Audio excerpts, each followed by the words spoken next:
Naruto, the Beast Within.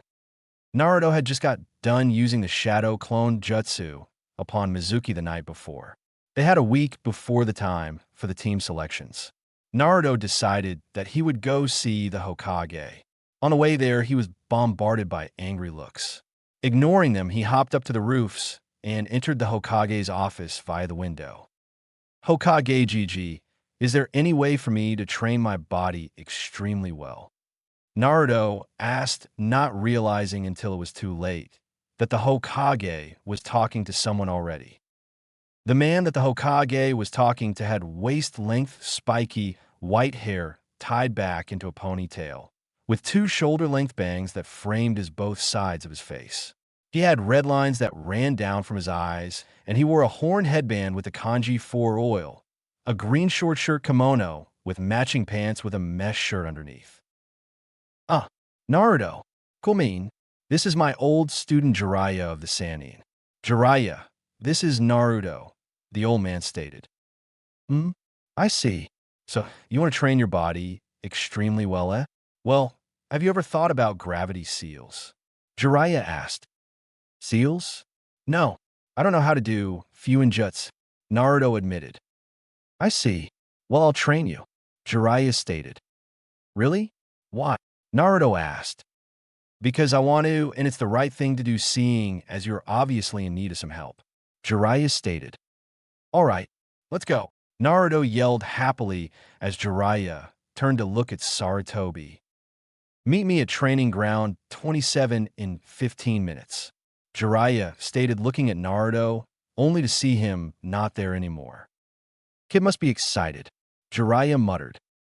Training ground 27, 15 minutes later. Naruto was at training ground 27 with Jiraiya, whom was giving out orders.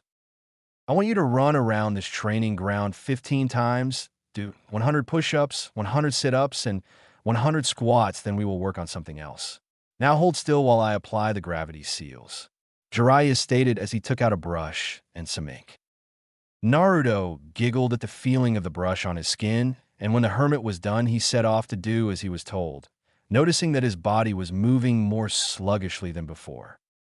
2 hours later. Once Naruto was done, he noticed that it was much easier to move than before. All right, now we'll work on your chakra control. I would like for you to make as many shadow clones as possible, Jiraiya ordered. Right, shadow clone jutsu, Naruto shouted as 2,000 shadow clones appeared. Good.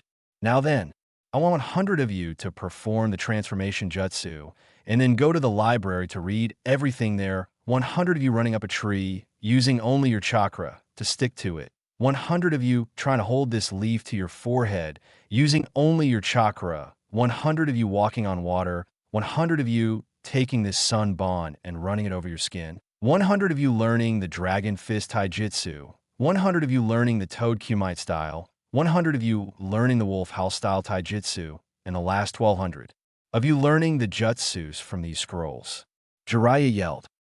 And with that, they all set out to do their little jobs, with only the real Naruto being left.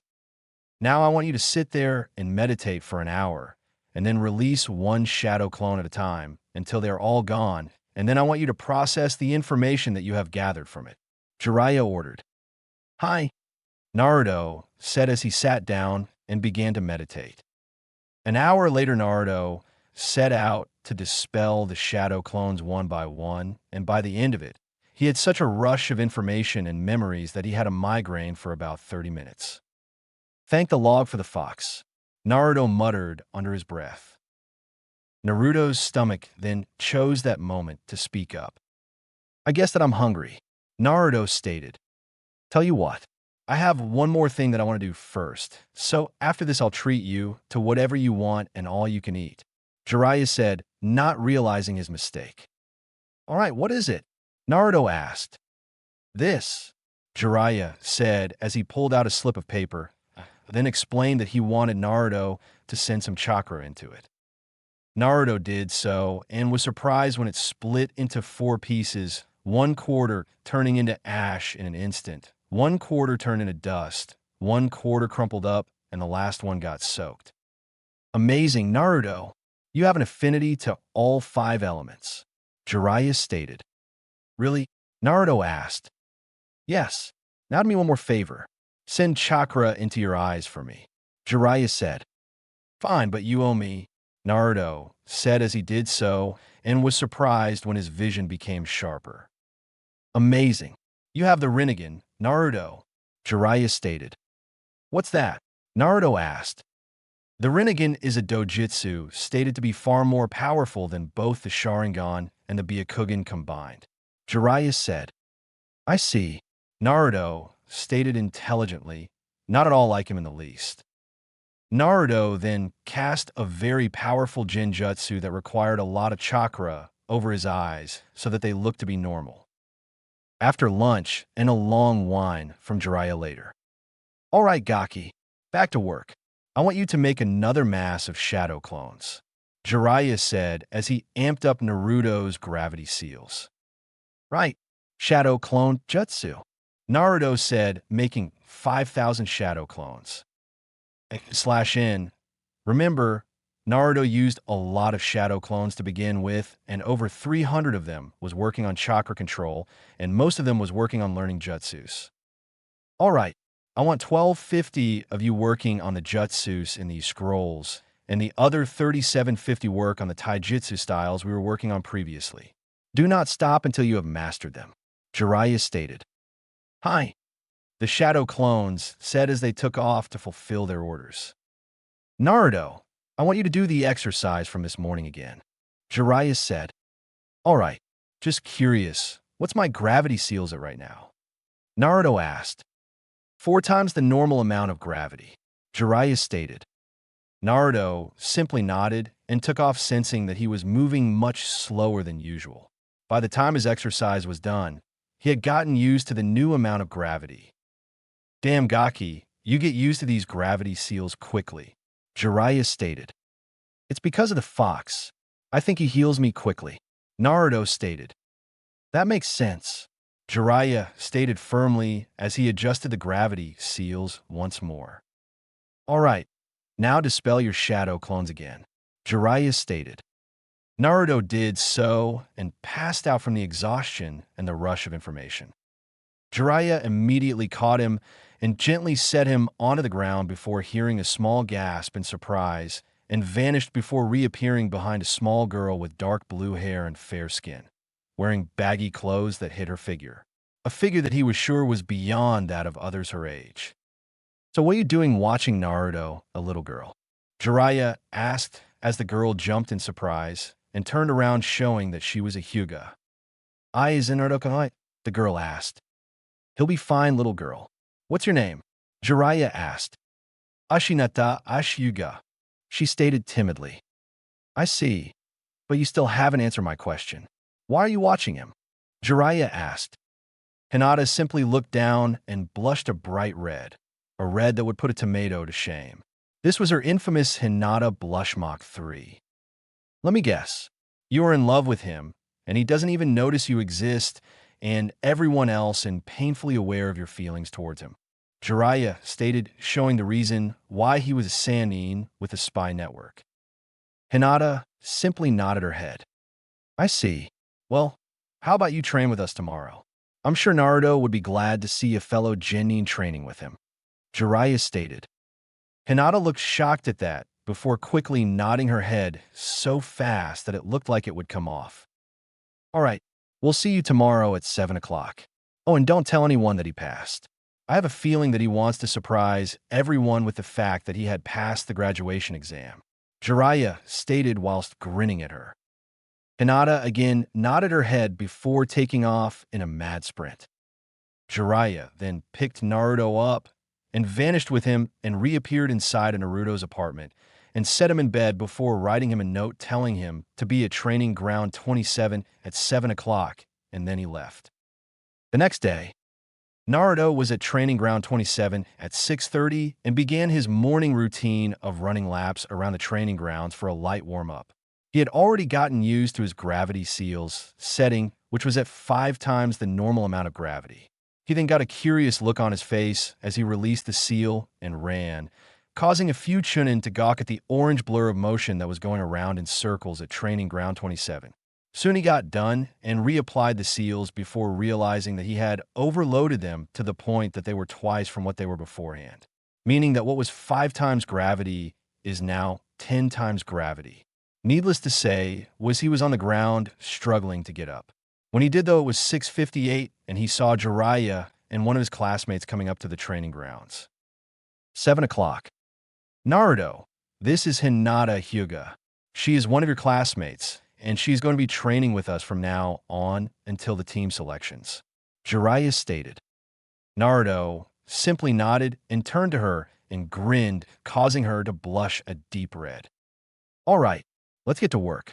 Naruto, create as much shadow clones as you can, Jiraiya began. Naruto instantly complied and made a grand total of 10,000 shadow clones. Interesting. They doubled. I want 500 of them at the library reading, 500 of them practicing chakra control by taking a leaf and putting on all of the chakra points on the body, in which Hinata will help you with, 500 working on those styles I gave you, 500 working on the jutsus I gave you, for 1,000 working on this scroll of Kenjutsu styles. I want you to learn all of them and then combine them into a unique style and master it and name it.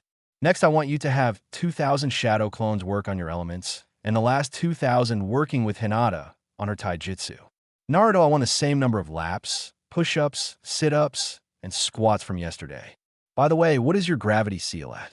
I can tell you are moving more sluggish than usual. Jiraiya asked. I accidentally overloaded it and made it to where I'm at 10 times gravity. Naruto stated. That's dangerous, kid. Only 3 people in the village have theirs higher than that. Jiraiya stated. Really? Who? Naruto asked innocently. They're Might Guy, the taijutsu expert of Kanagakure no Sato, Kakashi Hatake, the copycat ninja, and myself, Jiraiya admitted. So 2 Jonins and a Sannin? Wow, where y'all at? Naruto asked. Guys and Kakashi's are at 15 times, and mine are at 20 times, Jiraiya stated. Naruto was dumbfounded at that, and immediately began to do his physical exercises. When Naruto was done, he dispelled the shadow clones except the ones fighting Hinata and nearly passed out once more. Hinata, whom was originally facing 2,000 shadow clones of Naruto, was now at 1,000 before she passed out from chakra exhaustion. Naruto simply dispelled the last 1,000 of his shadow clones before finally passing out. Noon. When Naruto awoke, he looked around before seeing Hinata still out cold and immediately began pumping his chakra into her body. Hinata, feeling her chakra reserves being refilled quickly, instantly jumped up and dashed off a few feet, but still wasn't fast enough for her chakra reserves to be completely filled. Now then, Naruto, show me what you have learned, Jiraiya said. Right, I'll start with fire style, Naruto stated as he began weaving hand signs. Ram horse. Fire style, great fire annihilation, Naruto said as he inhaled and exhaled a giant stream of concentrated white flames that burned the ground just outside of the forest area. Interesting, you already mastered fire style jutsus. That right, there's a SSS rank fire style jutsu that takes 5 A rank water style jutsus or 3 S rank water style jutsus to extinguish it. Now let's see Earth, Jiraiya stated. Right, Naruto said as he weaved hand seals once again. Ram horse sheep dragon. Earth style, great dragon of infinite sorrow, Naruto shouted as a giant dragon made completely of steel rushed into the trees and took out a huge portion of the forest. Again, you have mastered Earth style. That is of the same rank as great fire annihilation. What about lightning? Jiraiya inquired. Easy, Naruto intoned as Hinata watched in awe as Naruto shoot off jutsus as if it was nothing. Monkey dragon snake horse sheep boar dog dragon. Lightning style, great dragon of infinite thunder, Naruto shouted as from the clouds themselves a massive dragon, made completely of lightning, shot down from the sky and impacted with the ground. Mastered and of the same rank. Jiraiya commented. Now let me guess, water? Naruto asked. Indeed, Jiraiya stated. Naruto just nodded as he ran through 54 hand seals at an alarming rate. Water style, giant explosive bite of the infinite number of water dragons. Naruto shouted. From a nearby lake, 420 water dragons formed and flew towards them. Now for wind, Naruto said as he began weaving hand seals once more. Horse boar dragon. Wind style, giant dragon of the north wind. Naruto, intoned as a dragon, made completely of wind, soared at the water dragons, and blasted through all of them, except one in which that one was severely powered down, and it hit Hinata, soaking her, but not hurting her. Water and wind mastered, and of the same ranks as the others. Jiraiya stated.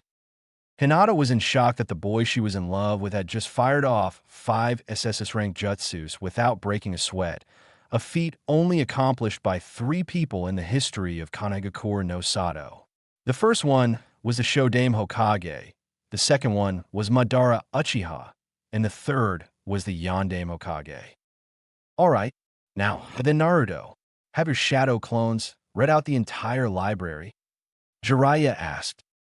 Yes, the civilian side, shinobi side, and even the forbidden section. Naruto stated. Excellent. Now, then I want you to read these 5 books on Fuinjutsu. Jiraiya stated. Naruto looked at the books.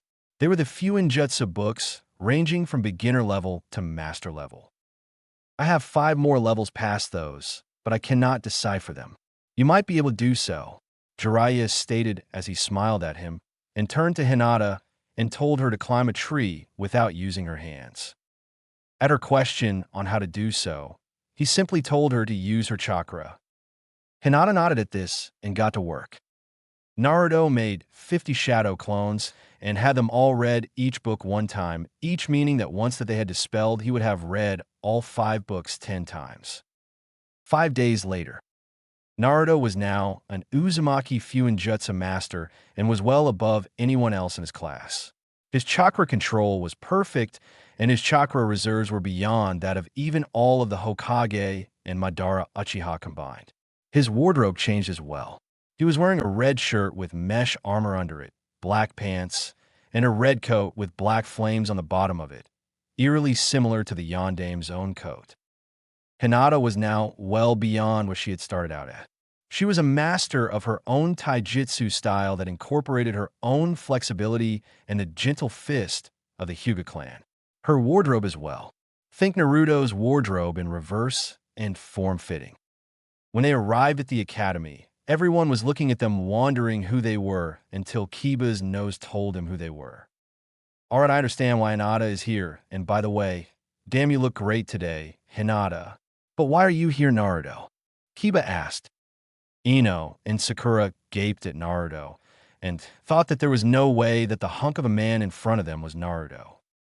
I passed our breath, and before anyone says anything, I did not cheat. I did a highly dangerous mission at the risk of my own life, and the Hokage made me a genin. Naruto answered. Irika came in at that moment and was surprised at the changes shown by Naruto and Hinata. A/N. I'm going to skip all of non-important shit. Team 7 is Sasuke Uchiha, Sakura Haruno, and Naruto Uzumaki. Your Jonin Sensei is Kakashi Hitaki. Team 8 is Kiba Inuzuka, Hinata Hyuga, and Shino Aburame. Your Jonin Sensei is Kurinai Yui. Team 9 is still in rotation, so Team 10 is Shikamaru Nara, Ino Yamanaka, and Choji Akamichi. Your Jonin Sensei is Asuma Sarutobi. Irika announced before leaving. Everyone was talking amongst themselves, and Naruto just continually banged his head on the desk at his bad luck, getting not only Sakura and Sasuke, but also the chronically late Kakashi Hitaki. Hinata was down at not being on a team with the guy she was in love with, but grinned at Naruto for the actions he was doing. Just then a few jonin came in and took teams 1 through 6. So Naruto, why did the Hokage pass you to Genin? Shikamaru asked. I kicked Mizuki-sensei's ass for being a traitor and for hurting Irika-sensei. Naruto said in between each slam of his head on the desk. Surprisingly enough, there was no mark, no damage, nothing wrong with Naruto, but the desk was beginning to crack. You're right. You couldn't beat a chunin like Mizuki-sensei. Only Sasuke-kun could do that, Sakura stated. Shut the fuck up, you idiotic banshee of a cannon fodder, Naruto said, still slamming his head onto the desk, which was now bowing inward. Everyone was surprised at that. Everyone knew that Naruto was in love with Sakura. In fact, he made it a point every day to prove it. What everybody didn't know was that he never loved or even liked her to begin with. It was all an elaborate ruse. Then a Jonin sensei walked in while smoking a cigarette. He was a tall man with brown eyes, short, black spiky hair, and a beard. His clothing consisted of the standard Konoha Jonin clothing with his sleeves rolled up to his elbows. He also had a red sash that had the kanji 4 fire on it. My name is Asuma Sarutobi. Team 10 is to follow me, Asuma said as he left. Ino, Shikomu, and Choji left in a hurry to keep up with the Jonin. Hinata was smirking inside because she was glad that Naruto didn't like Sakura and that he liked another girl in his class, but he never told her who it was. Just then another Jonin came in, and she was a fairly tall, light-skinned woman of slender build. She had long black hair, shoulder-length, untamed hair, and very unique eyes that were red in color that also had an additional ring inside of them. She was wearing a red mesh armor blouse that had the left sleeve missing, thick material that was bandaged like an appearance with a pattern on it that resembled thorns off of a rose. I'm Kurenai Yui. Team 8 is to follow me towards the Akamichi barbecue restaurant, Kurenai said as Team 8 left with her. A few hours later, Naruto got fed up and set up seals around the door and most of the classroom to prevent Kakashi from escaping without his pride hurt. They were minor pranking seals, but they also showed his skills in the art as well.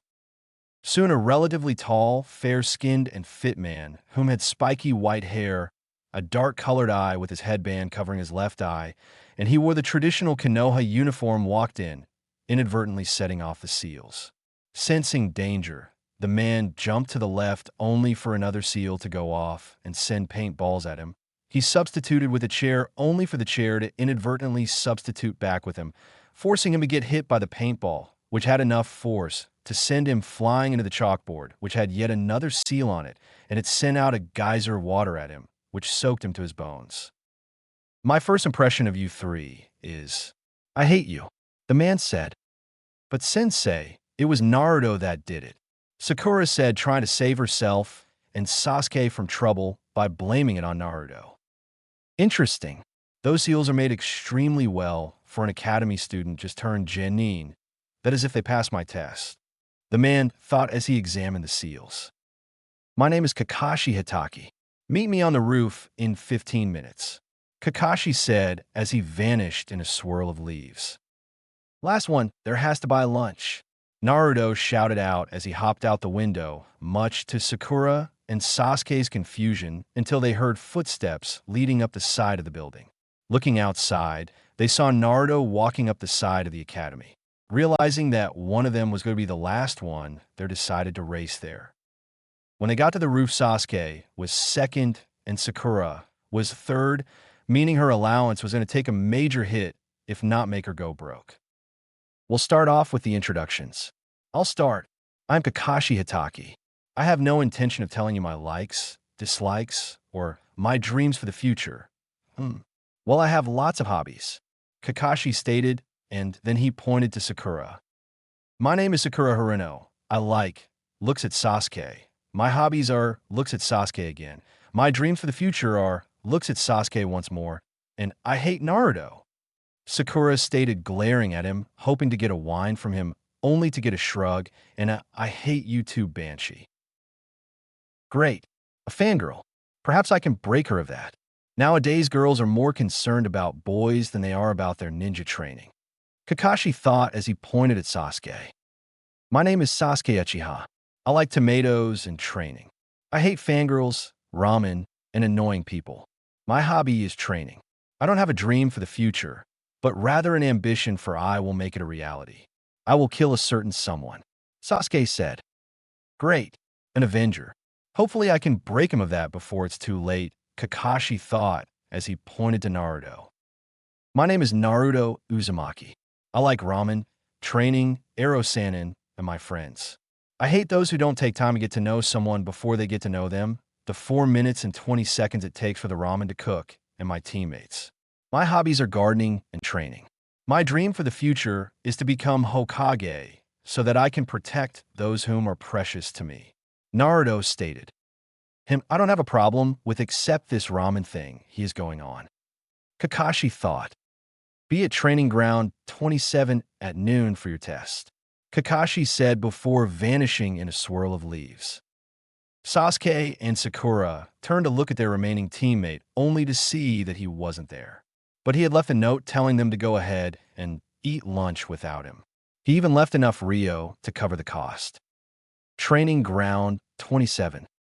There was Jiraiya and Hinata waiting for him. Sorry guys, my sensei is Kakashi Hitaki, and he has a problem with being chronically late to almost everything. Naruto said, That's fine Naruto now, then.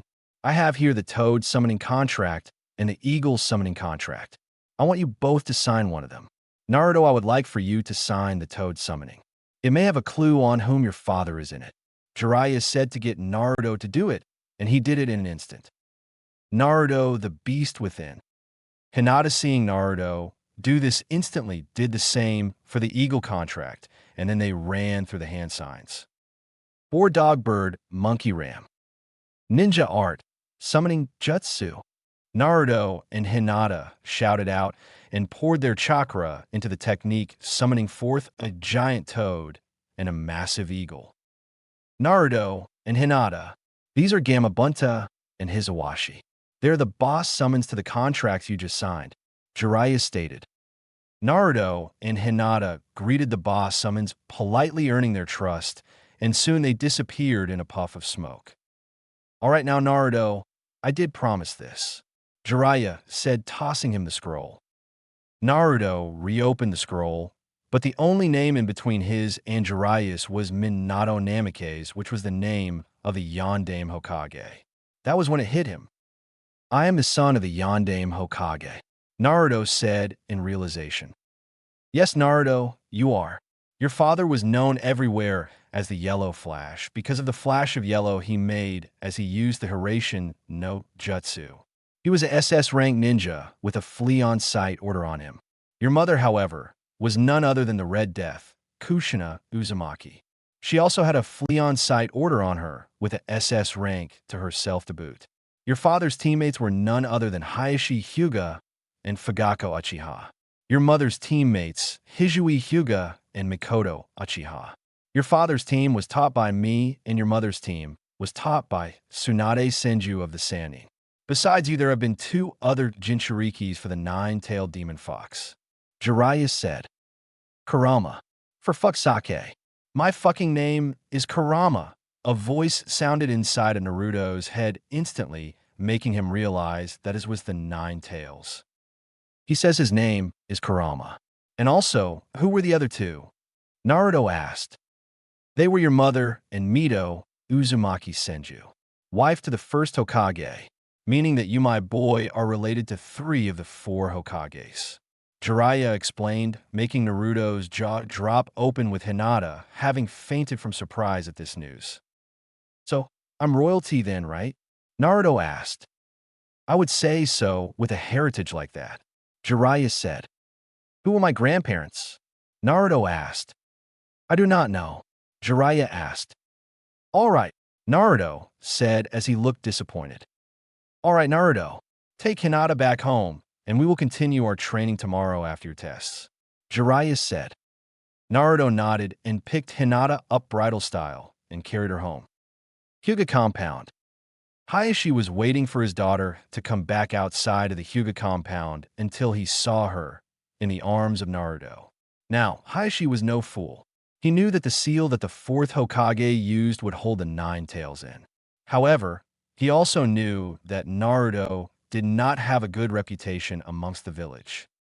Sorry for disturbing, sir, but Hinata was training with me at Training Ground 27 with Jiraiya of the Sannin, and she passed out for some reason, so I brought her home, Naruto said convincingly. Hayashi smiled and nodded his head and led the boy into the house and showed him to her room before leading him back into his study where he asked Naruto to sit down. When he had done so, Hayashi asked a question that made Naruto extremely nervous. What are your feelings towards my daughter? Ugh. I'm in love with your daughter, all right. Naruto answered. I see. And did you know she reciprocates those exact feelings? Hayashi asked. Yeah, I've known for quite some time, but I was waiting till I was a ninja before asking her out. Naruto replied. What is your pedigree? Hayashi asked. You really wish to learn a S-rank secret? Naruto asked. Indeed, for it will help in my decision. Hayashi stated firmly. Fine, my father was your teammate Minato Namikaze, and my mother was Hinata's mother's teammate Kushina Uzumaki. Naruto stated. Hayashi's eyes widened at this news. Here sitting before him was the one that his eldest daughter had a betrothal contract to since before either one of them was born. It was sheer luck that they fell in love with each other before even knowing of said betrothal contract. I see. You have not only my permission to date my daughter, but I also wish many happy years to come, and also, you have my blessings should you wish to marry her. Hayashi stated. I see. Thanks, but frankly, I believe that we are too young for that right now. Minus the dating part anyway. Thanks for the wishing, though. Naruto said as he began to stand up to leave. I have not dismissed you yet, Uzumaki. Hayashi said as he began to dig through his drawers for something. Ah, here it is. These are the keys to your father's estate. I've had them cleaned regularly over the years. Now, they belong to you. Hayashi said. Thank you, Hayashi-sama. May I leave now? Naruto asked, getting uncomfortable under Hayashi's stern gaze. In a moment. Cool. Hayashi called out. A moment later, a man with short, slightly spiky brown hair appeared and asked, Yes, Hayashi-sama? Please take Naruto here to the Namikaze residence, where he will be staying from now on. Hayashi said, It shall be done as you have requested, Lord Hyuga. Ko said as he bowed and grabbed Naruto and took him next door to a moderate-sized house. This is the Namikaze estate. These were the grounds of the Yondaime Hokage and his wife. I'm not sure what spell you have put on my people, but rest assured that I will not stop until it is over with. Ko said as he left. Naruto chose to simply ignore him before drawing seals on the gate of the estate, making it to where only those whose blood he added into the matrix were allowed to enter the grounds or even touch the gates themselves. He did this, of course, with his blood already implemented into the matrix. Otherwise, it would have kicked him out of his own house. Upon entering, he saw that the house had indeed been cleaned and stocked. He then went into the family archives and began to read on his family's history. What he found out, though, was a shocker to say the least. His grandfather on his dad's side of the family was none other than Harumi Hyuga. A Hyuga. His wife, however, was an even bigger shock, as her name was Pa-Furu Uchiha. An Uchiha. But what was even more of a shocker was that Pa-Furu's father was none other than Madara Uchiha himself. That was huge. He looked at the mirror and released the Jinjutsu over his eyes to reveal his Rinnegan. He changed the chakra pattern in his eyes, and they turned into a fully matured Sharingan. When he did it again, they turned into a Byakugan. Then he changed them back into the Sharingan and stopped sending chakra into his eyes to reveal his true blue eyes once more to the world. He smirked before looking at his mother's side. What he saw there shocked him once more. His mother was from a clan all on its own called the Uzumaki clan, who were skilled in Fuinjutsu, Kenjutsu, and Taijutsu.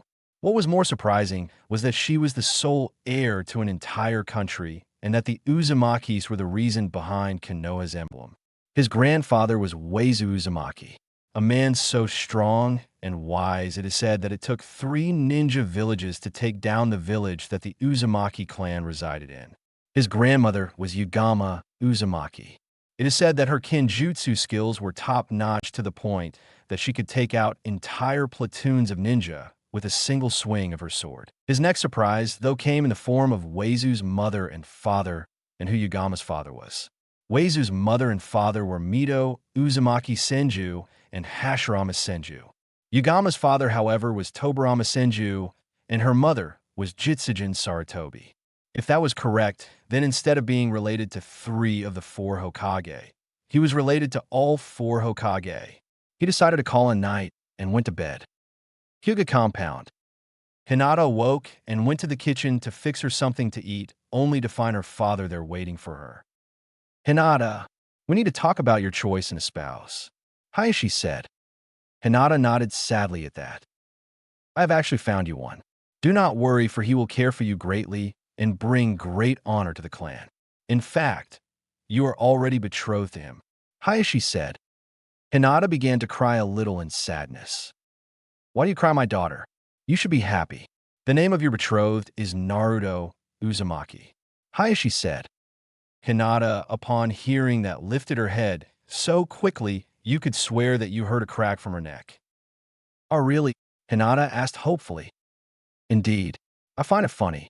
You've been betrothed to him since before either of you were born, and you fall in love with him not even knowing that you were already betrothed to him, Hayashi stated happily. Hinata smiled happily at her father and gave him a hug before happily skipping into the kitchen to cook.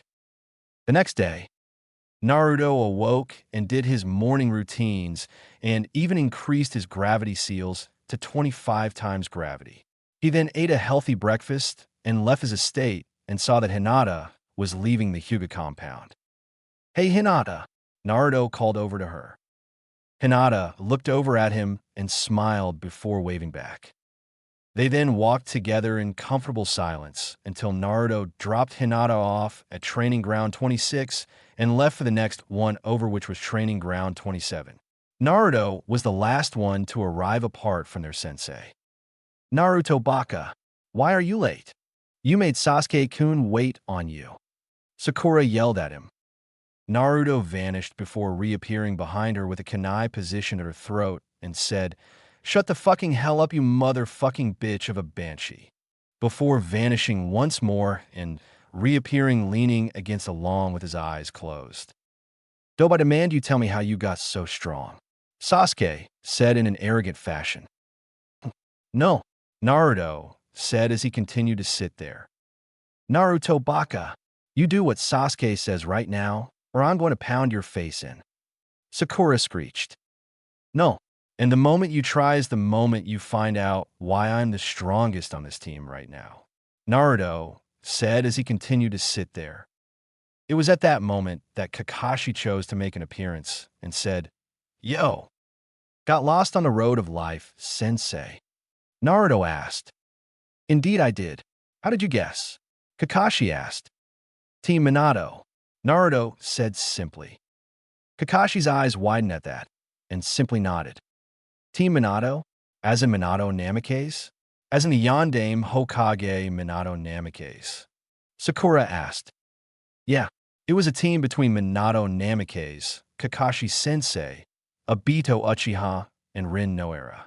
During the Third Shinobi World War, Rin was kidnapped and Kakashi-sensei, whom was an ass at the time, was adamant on not going to save her, but Obito left to save her against orders and even told Kakashi-sensei off by saying that those who break the rules are trash, but those who leave their comrades are worse than trash.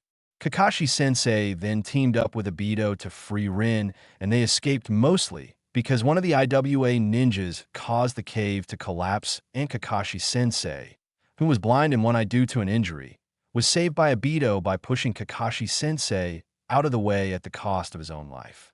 With his final breath, Obito gave Kakashi-sensei his newly awakened Sharingan, and told Rin to implant it and asked Kakashi-sensei to protect Rin because he was in love with her.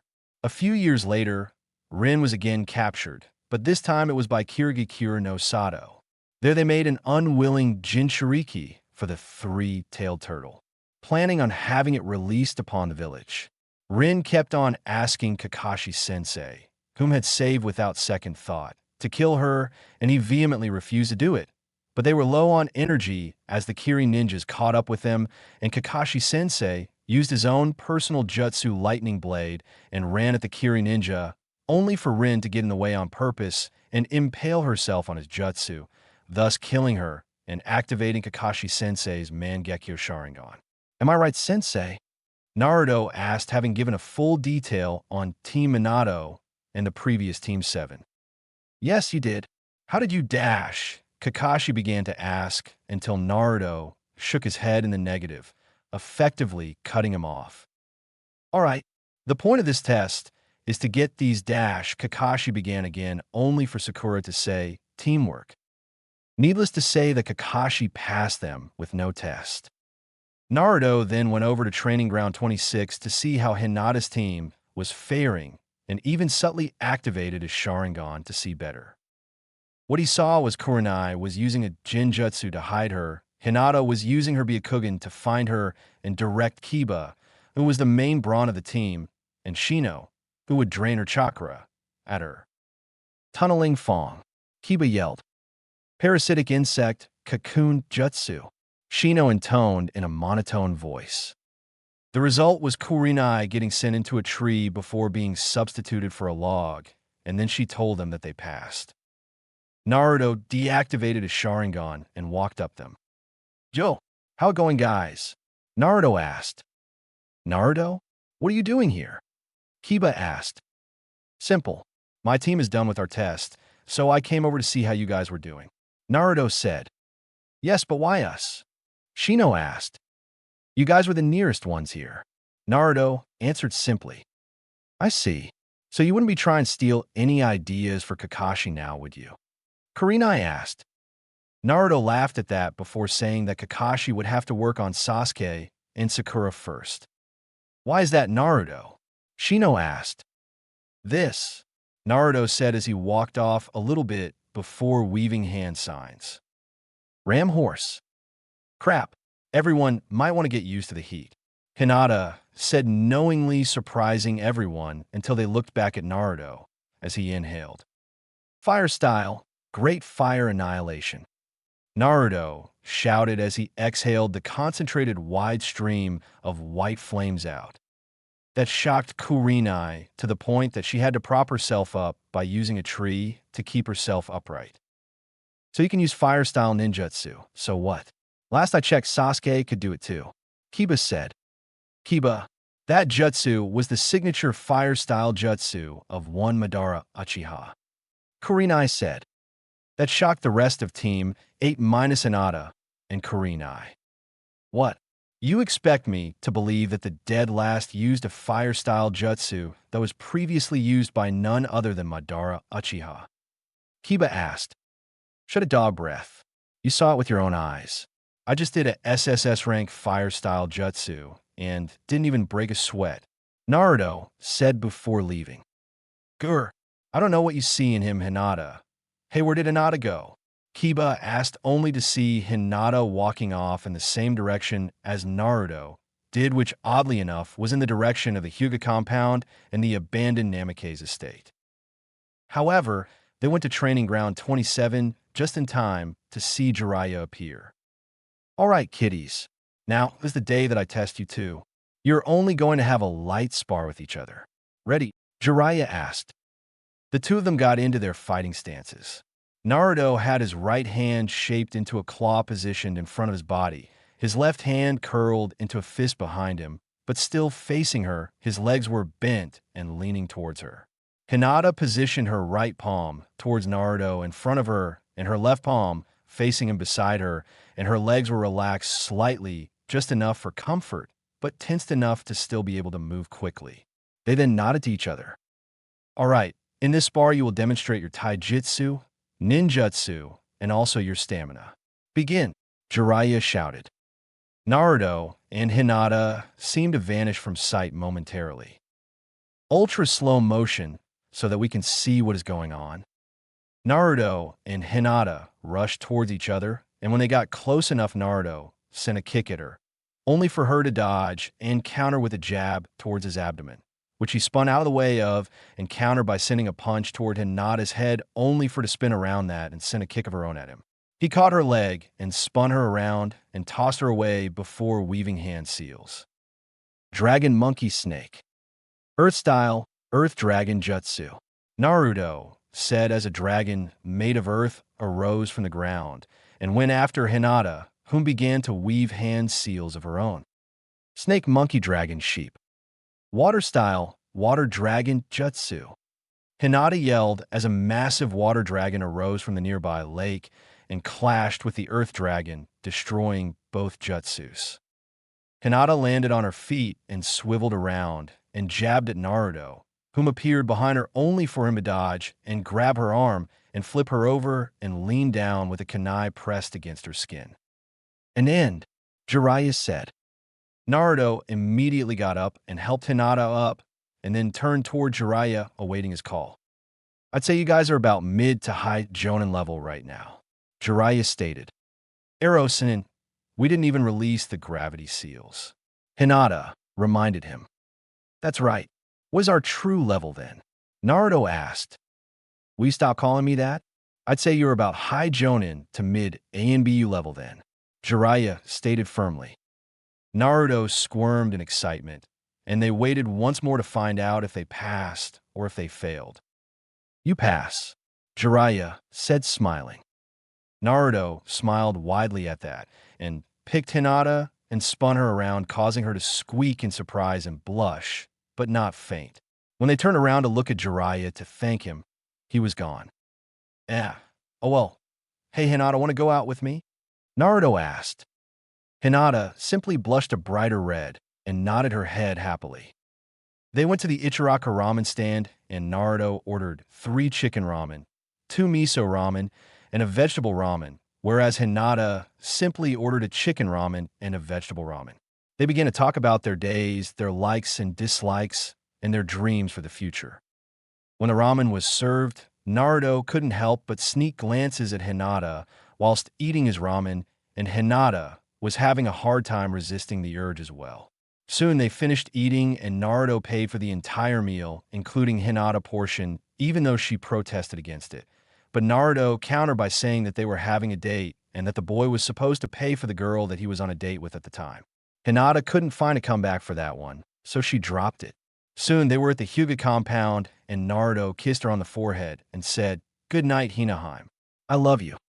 Those 3 words sent Hinata over the edge that she had been sent to when Naruto had called her Hinaheim. That made him sigh in contentment, knowing that he had such a huge effect on her, and then he carried her inside and explained what happened to Hayashi, whom simply smiled and nodded his head and left for his study. Couple of weeks later.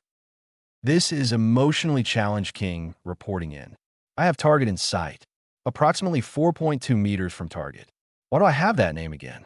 Sasuke's voice asked over the headset. Because Naruto was the one who suggested it. Kakashi answered him. This is Queen Banshee, whom is the queen of all cannon fodder and wishes she was as awesome as Hinata Hyuga reporting in. Why the hell did Naruto give me that name? Oh, and I have target in sight, and I am approximately 4.21 meters from the target. Sakura asked. Because it's true. I have the target, by the way. Confirmed ribbon on right ear. Naruto said. Understood. Mission capture lost cat named Tora. Accomplished, let's report in. Kakashi said as Team 7 returned to the Hokage Tower to get another mission and to report that their mission was completed. All right, Team 7. You can paint fences, babysit for one of the civilian council members, rake leaves, walk some dogs, fix some roofs, or dash, Hiruzen said as the Dameo's wife yelled. And oh, Tora, come back. Capture Tora again. Sarutobi finished. We want a C-rank mission, Lord Hokage. Kakashi stated. The Sandaime Hokage nodded his head and pressed a button and said, send him in. Then a gray-haired, bespectacled man with a large beard and dark eyes walked in drunk as hell. Wash this. I sketch for some ninjash, and you give me kitsch, the old man asked. Tazuna, these 3 are highly qualified shinobi. Naruto here happens to be the best of this team, but was the dead last at the academy. I, however, am a jonin, so there is no worry, Kakashi stated casually. Tazuna grumbled incoherently and decided that he would take what he could get. All right, Team 7, meet up at the gates in 15 minutes. Pack for a long-term mission, Kakashi stated as he vanished in a swirl of leaves. Naruto groaned and vanished in a swirl of flames, shocking Sasuke, Sakura, Irika, and the Sandaime Hokage. Sasuke and Sakura just left via the door. Naruto appeared outside the Hyuga compound and entered the grounds waving hello to the guards whom smiled and nodded in acknowledgement at him. He then asked if Hinata was home, and they said that she had left for training with her team. Naruto groaned before heading next door to pack his things. When he got done, he headed for Training Ground 26. When he arrived there, he saw Kiba using his Fong over Fong jutsu that was unique to the Inuzuka clan to break through 5 huge trees, Shino gathering bugs, and Hinata sparring with Kurenai-sensei. Hey, Naruto called out, making Team 8 turn to him, and Hinata got a smile on her face as she rushed over to him as fast as she could, surprising all of Team 8 with her display of speed, and they were especially surprised when she latched onto him in a hug. What the hell is going here? Kiba yelled in surprise. What? Can my girlfriend give me a hug? Naruto asked, surprising everyone even more. Girlfriend? What the hell? Kiba asked, dumbfounded. Hinaheim, my team and I are leaving on a C-rank mission. We'll be gone for about 2 weeks, Naruto informed her. Hinata looked depressed at this news, but nodded at him in resignation. I'll see you in 2 weeks, Hinaheim, and we'll go on another date then, Naruto stated. Hinata nodded at that before gathering her courage and kissed him on the lips, shocking Naruto senseless before running off to continue her training. Kiba waved his hand in front of Naruto's face a few times and noticed that he was just standing there with a dazed look in his eyes and didn't blink at all. Hinata, I think you broke him, Kiba said seriously. 20 minutes later, Naruto walked up towards the gates with the same dazed, unblinking look in his eyes. Naruto Baka, why are you late? You should be ashamed of yourself for making Sasuke-kun wait. Sakura screeched at him. Naruto didn't budge from his look. Are you even listening to me? Sakura screamed at him even louder. Naruto still didn't budge and kept on walking until he walked into the wall and fell over still with the same look in his eyes. Kakashi looked at his eyes and laughed before saying, Sakura, lay off of him. He just got the biggest shock of his life a few moments ago. Give him a few more minutes and he'll be right as rain. Naruto blinked right then and asked, Kakashi-sensei? Sasuke team? Sakura Baka? Tazuna-san? When did you guys get here? We were here before you, Baka. What did you get that made you like that? Sasuke asked. I'll tell you later, Naruto said as they left through the gates. Naruto Baka, you tell Sasuke-kun what he wants to know right now, or else. Sakura yelled at him in a threatening manner. Naruto flipped her the bird and said, Go fuck yourself on a tiny-ass dick, you motherfucking banshee, whom is a sorry-ass excuse for kunoichi. Sakura grew angry at that and went to punch him only for her to be flipped over his shoulder and crash through a tree. Don't touch me, Naruto said simply before walking off. Tazuna saw that and was amazed until he saw Kakashi not paying any attention and asked him if he was worried about his student, and when he replied that Naruto had went easy on her, that scared Tazuna shitless for a moment. But internally, he was glad that such a person was there to protect him. Naruto and Kakashi then noticed a puddle of water, which was weird being as there hadn't been any rain in weeks. As they passed the puddle, 2 missing ninja from the village hidden in the mist.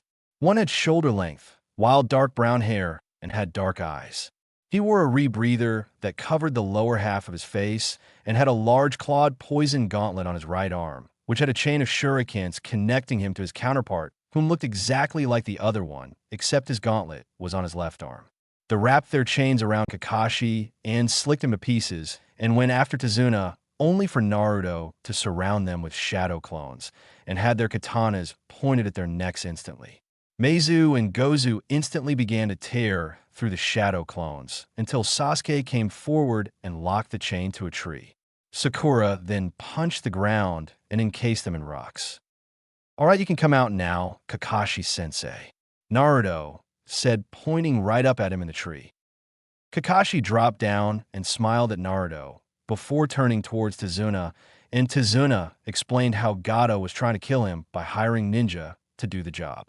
Kakashi put it up to a vote, but Naruto just began walking off while saying, "If we abandon this mission now, it would look bad upon Konoha's reputation. I say we continue on with the mission because, let's face it, the old man can't afford anything else. I'll pay the remainder." Tazuna, Sasuke, Sakura, and Kakashi were surprised at this, and Sasuke asked, "How are you going to pay the remainder, dope? That's 75,000 Ryo. That's petty pocket change." Naruto commented and walked off, dragging Tazuna along with him. Sasuke decided that he wasn't going to be outdone and ran off towards Naruto with Sakura chasing after him. Kakashi sighs in an exasperation and went after them after sending a letter to the Hokage. Hokage office. Hiruzen Tsurutobi was busy doing the bane of all Kage paperwork. He was by now wishing for a distraction. His wishes were answered by a pug entering who was known as Pakin. "Pakin, what are you doing here?" the Sandaime Hokage asked. "Kakashi sent me. It turns out that their mission has turned from a C rank into an A rank." Pakin informed the Hokage.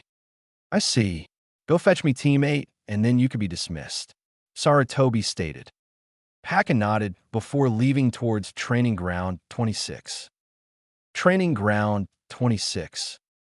Kurenai, Hinata, Kiba, and Shino were having a taijutsu spar when Pakin arrived in between them and said, "The Hokage have summoned you to meet with him." "What has happened to Team 7? Kurenai asked, making Hinata's eyes widen in fear. "I'm not at liberty to say," Pakin said. Team 8 nodded and headed towards the Hokage Tower. Hokage office.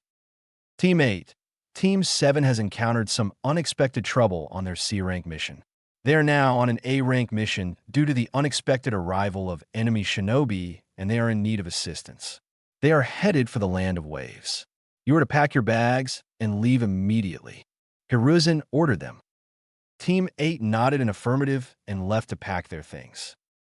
10 minutes later, Team 8 ran from Konoha headed towards the Land of Waves. Kiba was out in front tracking them with his nose. Soon they caught up to them, and Naruto brightened up at the sight of Hinata, much like how Hinata brightened up at the sight of Naruto. Sakura, being the idiot that she was, mistook the signs and screeched, "Hey, back off. Sasuke-kun is mine."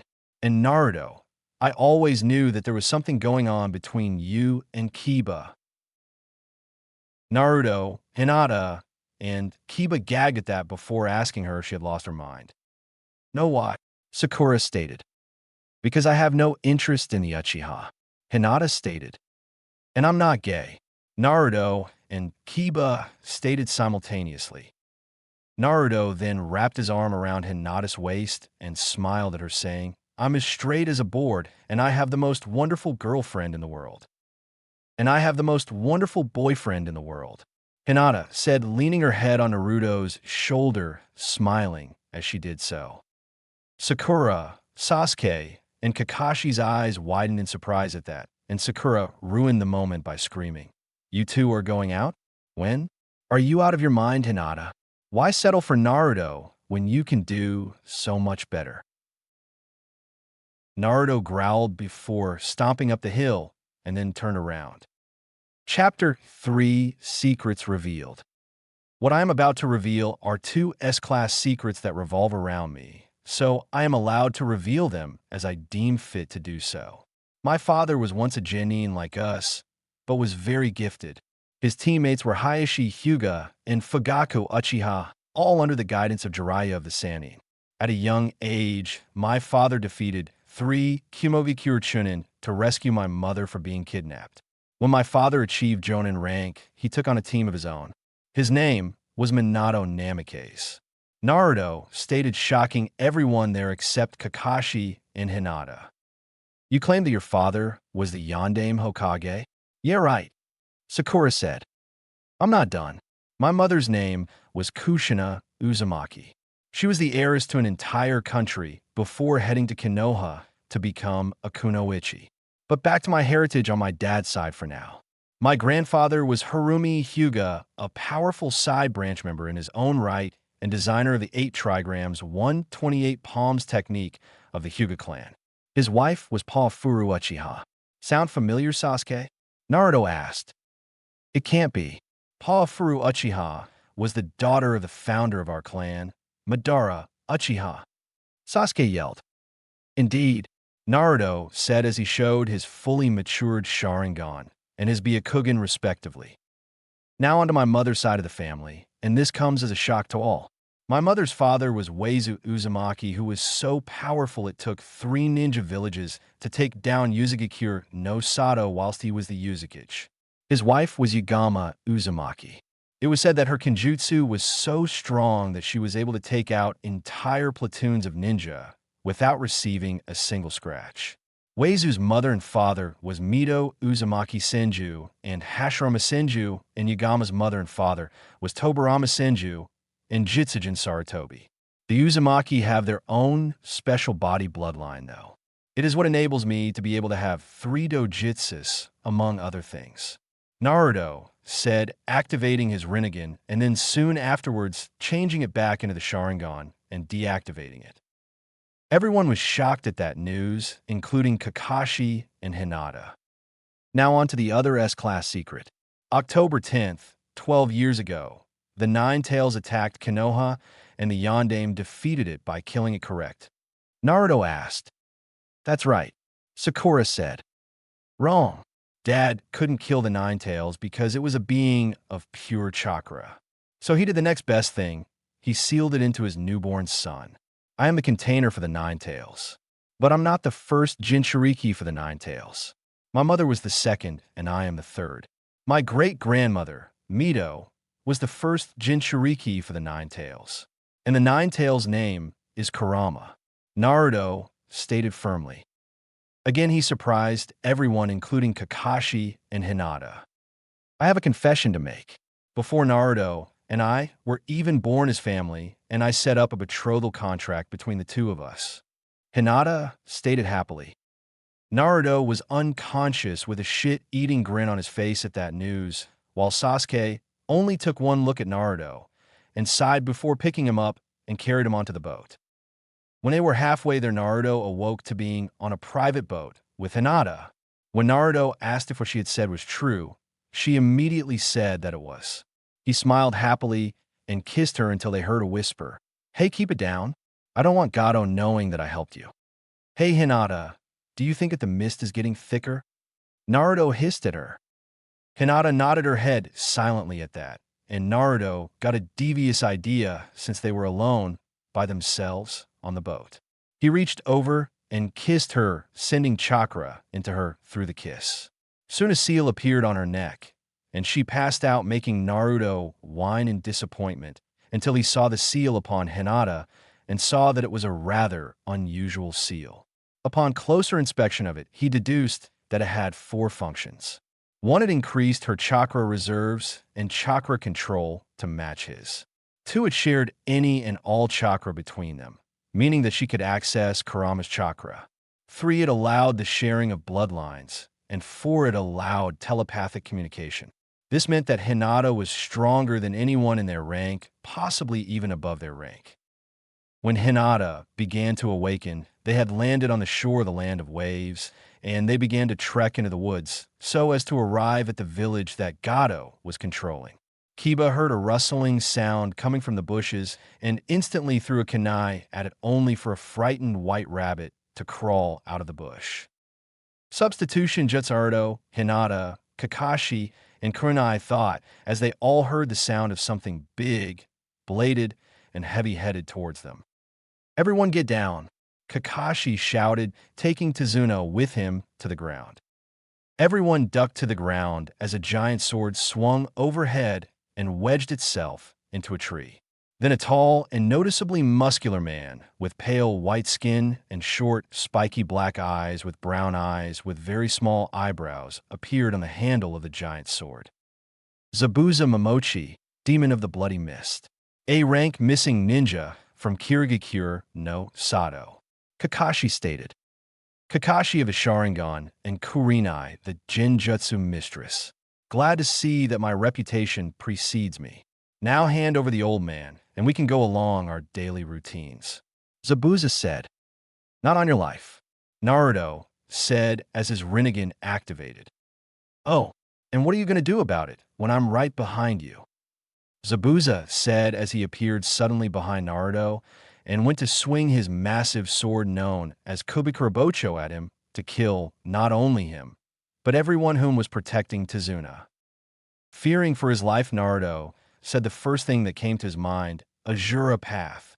Then he gained armor, and his arm transformed into a cannon and shot an energy beam of high concentrated chakra at Zabuza, only for him to turn into water, signifying him as a water clone. Oh, that one is quite skilled, Kakashi. Zabuza said as Kakashi and Kurinai appear behind him and both stabbed him with a kunai, only for him to turn out to be a water clone as well, and another Zabuza appeared behind them, water style, water prison jutsu. Then Kakashi and Kurinai got caught in the jutsu, and Zabuza appeared behind that Zabuza. Well now, then kiddies, let's play, Zabuza said as he dashed forward. Naruto groaned and put his hands in a sheep hand seal and intoned, Gravity Seal, Kai. Then Naruto vanished before everyone except Kakashi, Kurinai, Hinata, and Zabuza's eyes, although it was hard for them to keep track of him. Nah, Naruto said as he punched Zabuza's face, launching him back a couple of feet. Ruto, for shadow clones, surrounded him and kicked him into the air. Uzumaki Barrage, Naruto shouted as he sent a chakra-infused axe kick to Zabuza's head, sending him back to the ground and create a crater from the force the kick had. Then Naruto said another two words that were inherently instinctual to him, Bansho, Tenin. Then the water clone that was holding Kakashi and Kurinai was pulled towards Naruto, leaving the orbs behind, thus ending the jutsu, and was impaled upon Naruto's katana. Zabuza, whom had seen this after crawling out of the crater, was surprised by the boy. Soon Naruto was in front of him about to land a punch when three Senbon pierced Zabuza's neck and a hunter ninja appeared and took Zabuza's body away. Naruto sighed and reapplied his gravity seals and unintentionally overpowered it and made it to where the seals were at 50 times gravity. The physical strain knocked him out cold. An undetermined amount of time later, Naruto awoke and saw a ceiling and automatically assumed that he was in Tizuna's house. He got up, got dressed, and exited the room. There he saw teams 7 and 8 talking about how Naruto had single-handedly took on a Jonin-level ninja and lived to tell the tale. Naruto cleared his throat and Hinata vanished before reappearing in mid-motion to tackle Naruto to the ground. Naruto immediately caught her and fell back to avoid hurting her. Kakashi then decided to train teams 7 and 8 for the week, whilst Zabuza recovered. They followed him to a clearing in the forest around Tizuna's house, and there he described the tree climbing exercise. Naruto and Hinata informed Kakashi that they already knew and mastered this exercise. When Sasuke and Sakura didn't believe them, Naruto walked up the tree in a casual manner along with Hinata, making their eyes widen in surprise. After that, they dropped down and got into the meditation position and began to meditate. Mindscape. Naruto and Hinata awoke in a cave that had water for a floor and a cage was in front of them. It seems that my container and his mate have finally joined me here for a visit, Kurama said as he appeared behind the gates. Kurama, what is up with that power I used against Zabuza, and what is up with the seal on Hinaheim? Naruto asked. The powers you used against the missing ninja, known as Zabuza, is part of the Rinnegan. The Rinnegan allows the user to have a total of 7 paths. They are Deva, Azura, Human, Animal, Preta, Naraka, an outer path's Deva path allows the user to manipulate the attractive and repulsive forces. Azura path grants the user to grow mechanized limbs, weaponry, and armor. Human path gives the ability to read a victim's mind by removing their soul. Animal path lets the user summon from a wide variety of creatures. Preta path allows the user to absorb an unlimited amount of chakra. Naraka path allows one to summon the king of hell and use him for interrogation and repairs to the paths themselves. And finally, outer path rules over both life and death. However, most people only know about the first 6 because no one realizes about the 7th and final path. On your mate is simply a mate mark that simply divides my chakra between the two of you, along with a few other things like her having your bloodlines and your ability to think at the spur of the moment. Kurama stated, "I see, what are the techniques?" Naruto asked, "Shinra Tensei, Bansho Tenin, Chibaku Tensei, and Tengai Shinsei for the Deva path. However, knowing you, Tengai Shinsei will forever be lost to you because it requires a Mangekyo Sharingan, which requires you to kill your best friend. The outer path is the only other one, and it is outer path, Samsara of the heavenly life jutsu. That jutsu allows you to completely revive the dead once more. It also allows, through the use of chakra rods, the ability to have 6 other bodies under your control. This is called the 6 paths technique. Understand?" Kurama explains. Naruto nodded and smiled, thinking that his dojutsu was amazing. He then began to ask about his Mangekyo Sharingan. Why would I have to kill my best friend to gain it? Because it requires pure sadness to unlock. Kurama stated firmly, and after that Naruto and Hinata left to practice their jutsus. Outside the mindscape, Naruto then left the clearing and entered a different clearing more than 100 miles from the land of waves, and then he activated his Rinnegan and said, "Shinra Tensei." And the resulting repulsive force was enough to destroy everything within 50 miles. Hinata did much the same thing, and their 2 circular patterns of destruction interlaced and formed a weird shape, and then they heard Kurama say that they hadn't mastered the jutsu, but were proficient with it. They then began practicing the other 6 paths, leaving the final path alone.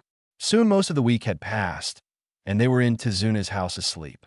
When they awoke, it was the final day, and they heard a scream of fright, and when they rushed down to see what was going on, they saw Tsunami being held by 2 samurai and Inari holding a butcher knife at them, only for one of the samurai to knee him in the stomach. Naruto grew angry and vanished before reappearing behind the 2 samurai with their own swords pointed at their necks. At their scared faces, Naruto smirked and asked Hinata to do the honors. Hinata nodded before placing her hands on the 2 samurais' heads and ripped out their souls. She then saw that they were ordered to kidnap Tsunami to convince Tezuna not to make the bridge, and that Zabuza and Haku were about to be double-crossed. Naruto, upon hearing this, asked where Kakashi and the others were, and Tsunami said that they were already at the bridge. Naruto and Hinata, upon hearing that, summoned up a few dozen shadow clones and left for the bridge.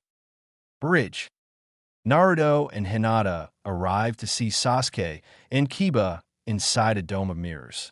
Hinata went to Kakashi and Kurenai's aid as they were taking on Zabuza, whom was using the hidden mist jutsu to hide his presence from them.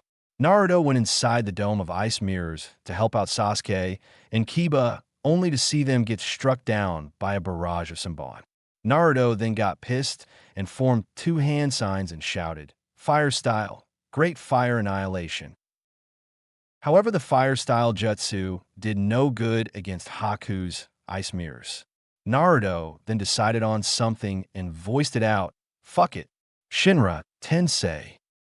The resulting repulsive force was enough to shatter the mirrors and shove Sasuke and Kiba into the water, where they instantly awoke and swam for the banks and sent Haku flying off towards the others. But he righted himself and rushed towards Naruto. Naruto smirked and deactivated his gravity seals and vanished from his sight. During this whole time, Naruto had not touched his gravity seals and was very proficient in the speed he was using now. He threw a haymaker at Haku, whom to him seemed to be going in slow motion. The resulting impact broke Haku's mask and sent him into the water unconscious, but floating safely. Zabuza, seeing Haku beaten, so easily sighed in defeat, and as the mist cleared, they saw Gato with an army of men waiting to kill them. Naruto drew his katana and said, "Bansho, Tenin." Soon all of the thugs that Gato had hired were pulled towards Naruto, whom simply cut them down one by one until they were all dead. To everyone else, it was as if Naruto was a blur of motion and the bodies were whole 1 second and in pieces the next. Gato, upon seeing Naruto kill his men, began to beg for mercy, and Naruto said, "Sorry, all out of mercy." Bansho Tenin.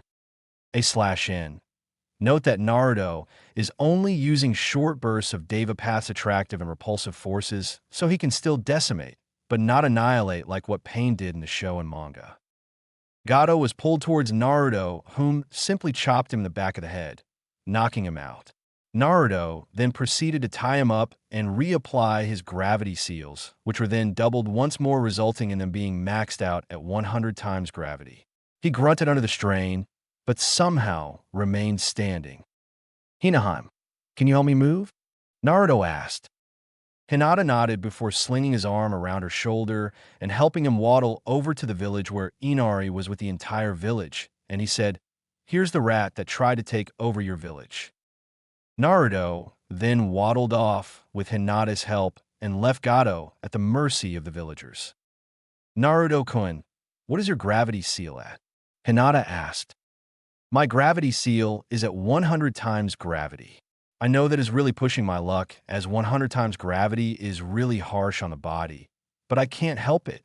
I wanted to feel how 100 times gravity is, and to tell the truth, it isn't disappointing me," Naruto admitted. Hinata groaned at her fiancé's antics before returning to the bridge where Naruto, whom had Kurama constantly healing the damage to his muscles, took his arm off of Hinata's shoulders and proceeded to walk slowly towards the group.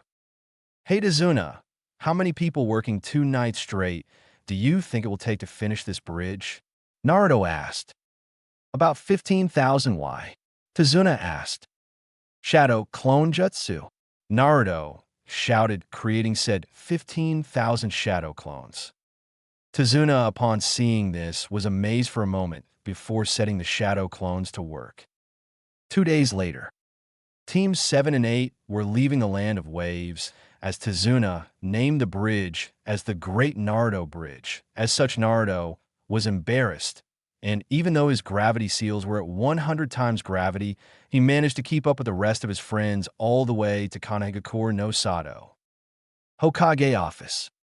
Naruto and the others reported in with the Hokage, whom gave them their pay, and Naruto paid another wage that made up for the difference. He then left for Ichiraku Ramen along with Hinata, with Sakura following them so as to spy on them. Naruto felt 3 presences behind him, and when he looked, he saw a box that was made to look like a rock, except that it was still square. "All right, come on out, Konohamaru, and your little friends too," Naruto said to the box. The box exploded in 3 different colors of smoke, one being yellow, one being green, and the last being white. Inside the smoke, you could hear coughing and what sounded like a girl saying, "You used too much gunpowder again, Konohamaru." Naruto, sweat dropped to the 3 of them because they were all wearing goggles. "Boss, can you teach us a cool jutsu?" Konohamaru asked. "Not right now, Konohamaru. I'm about to eat with this lovely angel," Naruto said, indicating Hinata. "Really? Hey boss, are you too?" Konohamaru asked as he raised his pinky finger. Slashing.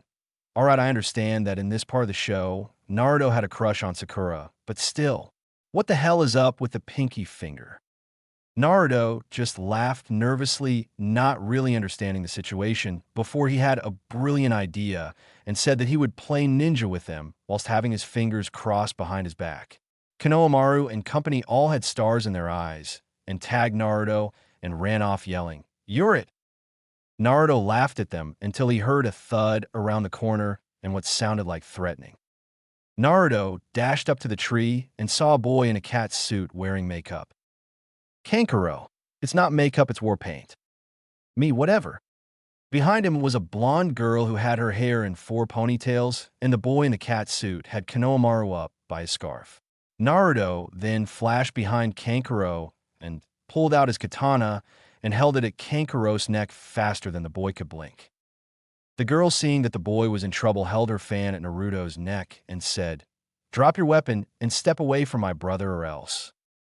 How about you drop your fan and your brother, let's go of Konohamaru, or my girlfriend will have fun with you whilst I'll just lop off his head," Naruto stated firmly. "Besides, your red-headed pal over there doesn't seem too happy about you holding the third Hokage's grandson hostage like this," Hinata said, pointing at a red-headed boy with a gourd on his back and the kanji for love on his brow. "Jigura," Kankuro said, identifying the boy. "Kankuro, you are a disgrace to the hidden sand," Gaara stated firmly. But he started dash. Kankuro began before being cut off as Gaara disappeared in a swirl of sand and reappeared beside him and said, "Shut up or I'll kill you." Naruto studied Gaara discreetly for a moment before smirking. "Well then, number 1, allow me to introduce myself, for I am number 9, Naruto said, holding out his hand. Gaara, Kankuro, and Temari heard this, and their eyes widened at this news, and they thought, "Oh shit, Gaara is in danger." Temari thought, "Please don't be a homicidal Jinchuriki like my little brother. Please don't be a homicidal Jinchuriki like my little brother." Kankuro thought, "Mother is scared of this one. Interesting." Gaara thought, "My name is Gaara, no Sabaku." "What are your names?" Gaara asked. "My name is Naruto Uzumaki, and this is my girlfriend/fiancé, Hinata Hyuga." Naruto introduced them. "My teammates are my brother and sister, Kankuro no Sabaku and Temari no Sabaku, respectively." Gaara introduced his teammates, and they left. Naruto grinned before he looked at his watch and saw that if he and Hinata didn't leave now, then they would be late for their team meetings. Naruto dropped Hinata off at Training Ground 26 before entering Training Ground 27. "Naruto Baka, where the hell have you been? You've kept Sasuke-kun waiting. What have I told you about that?" Sakura screeched at him. Naruto glared at Sakura before getting an idea. His eyes flashed to the Rinnegan, and he muttered, "Shinra Tensei." The repulsive force sent Sakura through 2 trees and temporarily paralyzed her. "And I've told you that I couldn't care less about Sasuke's feelings as long as he is an Avenger. You sorry excuse for Kunoichi," Naruto said as he walked off toward the tree and climbed up it before beginning to meditate. A/N. No, he doesn't know Sage Mode. A few hours later, Kakashi appeared and told them that they had been nominated for the Chunin exams and that they should report to room 301 next week for the first part. Naruto nodded before walking off towards Training Ground 26 and saw Kiba shouting in joy that he and his team were entering the Chunin exams. "Ah, I see that Kurinai-sensei has nominated you 3 for the Chunin exams as well," Naruto said as he appeared suddenly by Hinata's side. Kurinai smiled at them as Kiba simply growled at Naruto and said, "Yeah, and we'll kick your team's asses." "Really? Well then, the only 2 people here that could kick my ass is Hinaheim here and Kurinai-sensei. Kiba, you can have fun kicking Sakura's ass. She needs it. But if you face Sasuke, do us all a favor and rip that log he has lodged up his ass out of said ass," Naruto said as he walked off with Hinata at his side. Kiba growled even further at seeing this, but didn't know why he was acting like that. He decided that he would ask his mother. Naruto walked with Hinata at his side towards Ichiraku Ramen. When they arrived, they saw Ayam and Twechi sitting there serving the entire Akamichi clan ramen, making Naruto cry at the thought of not having any ramen. So they decided to try something different for once and went to a barbecue restaurant and ordered some beef with a side of rice. They talked about their day and about their ninja training when their beef and rice came along with some sake that the waiter said was paid for by a woman with fiery red hair. Naruto nodded to him and poured Hinata and himself a drink, whilst Hinata set the beef to grill. They talked for a while waiting for the beef to get done cooking when they noticed that Ino, Shikamaru, Choji, and Asuma all walked into the barbecue restaurant, and apparently they noticed them too, because Ino squealed in delight. Shikamaru stated troublesome. Choji's eyes widened, and Asuma smiled kindly. Ino rushed over to Hinata and instantly began questioning her on how she bagged Naruto, only for her to ignore Ino and flip the meat. Ino, realizing that Hinata was ignoring her, commented that she was being rude, which made Naruto pipe up and say, "No, it's rude that you interrupted our date." Ino groaned and muttered that she wanted the juicy details now, but Hinata again ignored her and served the meat, and then they ate without making a sound, and the only sound was from Team 10. Ino was complaining that she found out that Naruto and Hinata were dating and wanted to know how that came to be. Asuma telling her to quiet down. Choji munched on his chips noisily, and Shikamaru said, "Troublesome blondes. If I ever find a blonde that is not troublesome, it will be a miracle." In a hotel in Konoha, Temari was taking a shower and ran her hand over her ample bust and suddenly sneezed and blushed, thinking that someone was talking about her, and secretly hoped that it was the Nara boy she had met earlier that day. Naruto, the beast within. Naruto arrived at the academy for the first part of the Chunin exams along with Hinata by his side, making Sasuke and Sakura groan, because again, he was late. Upon taking a closer look at them, they noticed that they were sweating, their hair was disheveled, their clothes were wrinkled, and they seemed to be panting. "Naruto Baka, what did you do to poor Hinata?" Sakura yelled. "Nothing, you moron. We just got some last-minute training in. We just came back from it, really," Naruto said truthfully. Sakura looked like she didn't believe him, but let it drop. Sasuke sighed, opened the door, and said, "Guys, don't take what you see the wrong way, but Hinata's here." Kiba and his ninja hound Akamaru bounded out the door with Shino following behind calmly before they took in Naruto's and Hinata's appearance and immediately reached the same conclusion as Sakura. The resulting explanation from Naruto cleared the air of the wrong conclusion that they had reached. They entered the academy and went to the second floor, where they saw that almost everyone was in front of a room with 301 on it, but that didn't make any sense, and so they decided to leave everyone well alone and make their way up to the third floor when a guy in green spandex stopped them and challenged Sasuke to a fight. Sasuke smirked arrogantly and began the attack on the green spandex wearing teen named Rock Lee. Rock Lee easily dispatched Sasuke and declared his undying love for Sakura, making Naruto gag and walk up to him and say, "Dude, honestly, she's not worth it.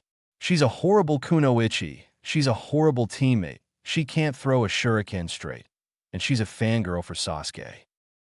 Rock Lee wouldn't hear any of it and ended up challenging Naruto to a fight in her honor. Naruto sighed and said, "No, I won't fight you, Lee. Sorry, but I don't believe she has any honor to uphold anyway. Don't get me wrong, if my teammates are in danger, I will do everything I can to protect them, but outside of that, they're on their own." Lee nodded in understanding after a while, and they entered the real room, 301 together, and noticed that everyone was there and that there was even a few ninja that they didn't know and even a dozen or more from different villages. Naruto noticed that one of them, the ones with a musical note on their headband along with a team from Konoha, or what seemed like it for he had his Rinnegan on under a Jinjutsu, had the same smell. They then heard a girlish squeal of "Sasuke Kun." Naruto groaned and turned to face Ino Yamanaka on Sasuke's back, and Sakura telling Ino to get off of Sasuke, that he didn't like fat girls like her on him. Ino immediately took offense to that and called her billboard brow. The argument continued for a while whilst the rest of Team 10 arrived, and then one of the members of the Konoha team that smelled similar to the musical note team came forward and told them that they shouldn't be so loud. "Oh yeah? And who are you?" Kiba asked. "I am Kabuto Yakushi. This is the 7th time in the past few years I have taken the Chunin exams. They're quite hard. Now to do you guys a favor, seeing as we are from the same village and all, how about I share some information that I have gathered over the years?" a gray-haired teen asked. "All right, show me Gaara of the Sand, Rock Lee, Naruto Uzumaki, Hinata Hyuga, and, oh what the hell, Niji Hyuga," Sasuke said. "Ah, you know their names. That's going to make it too easy. I'll start off with Garth first. Let's see here. It says here that his ninjutsu skills are phenomenal, whilst his taijutsu and jinjutsu skills are practically non-existent. He's completed 7 D ranks, 16 C ranks, and 3 B ranks, and it says here that he has returned from each mission without a scratch on him. Next is Rock Lee. It says here that his ninjutsu and jinjutsu are non-existent due to a birth defect, but he is a prodigy of taijutsu. He has completed 7 D ranks, 32 C ranks, and 6 B ranks. Next is Neji Hyuga. He is the prodigy of the Hyuga clan, having mastered their taijutsu style, the gentle fist style, to such extremes that even the head of the clan, Hayashi Hyuga, recognizes his talent, even though he is of the branch house. Next is Hinata Hyuga. It says that her ninjutsu and jinjutsu are non-existent due to the fact that the Hyuga clan won't let her learn anything except the gentle fist style taijutsu. Her taijutsu is about low average, and she has completed 7 D ranks, 2 C ranks, and an A rank. How dash Kabuto began until Sasuke told him to continue. Alright, last is Naruto Uzumaki. It says here that his ninjutsu is extraordinary due to his use of the Shadow Clone Jutsu. His jinjutsu is non-existent due to his enormous chakra reserves and poor chakra control, and his taijutsu is about low average due to his brawler style of fighting. He has completed 7 D ranks, a B rank, and an A rank. Alright, now I'm curious. Kabuto stated only for Naruto to chuckle and say, "Shut up. Truth be told, you smell of snakes."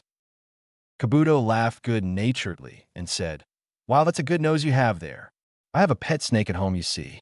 I use its venom to make medicinal cures." Naruto could easily tell that the guy was lying due to his chakra signature momentarily fluxing, but decided not to comment on it. Anyway, there are many ninja here that have taken these exams before. There are teams from Suna, Kiri, Taki, Kimo, and IWA. There's even a team from the recently built Otoge-cure. But that is a new village, so they shouldn't be too much of a threat, Kabuto stated, and the musical note team took offense to that and attacked Kabuto, and Lee commented that it was more to that punch than they thought, and Shikamaru displayed his intelligence and said, "It is that device on his hand.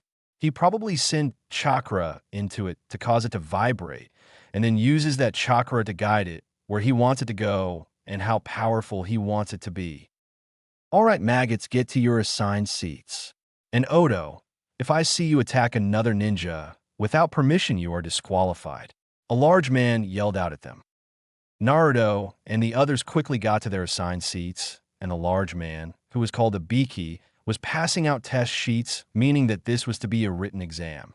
Naruto began freaking out a little bit. Then he reread the rules that a Biki had generously written on the chalkboard and grinned when he came to the conclusion that they were supposed to cheat due to the fact that they were ninjas and were supposed to gather information.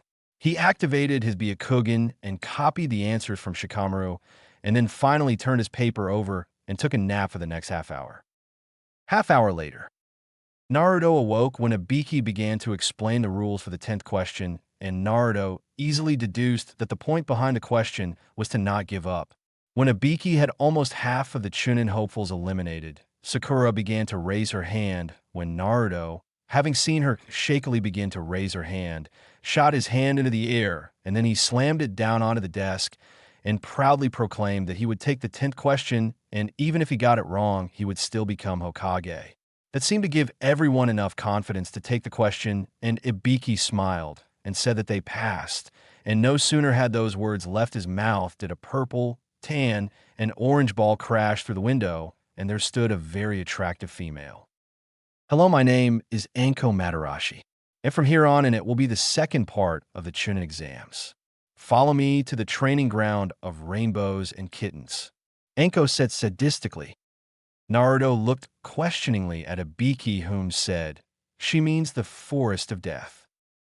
"Exactly," Anko said with an even more sadistic grin on her face. Naruto looked at Hinata, who nodded, and they disappeared in a swirl of flames and water respectively. Everyone just looked at the spot they were just in and wondered how they learned the Shunshin no Jutsu.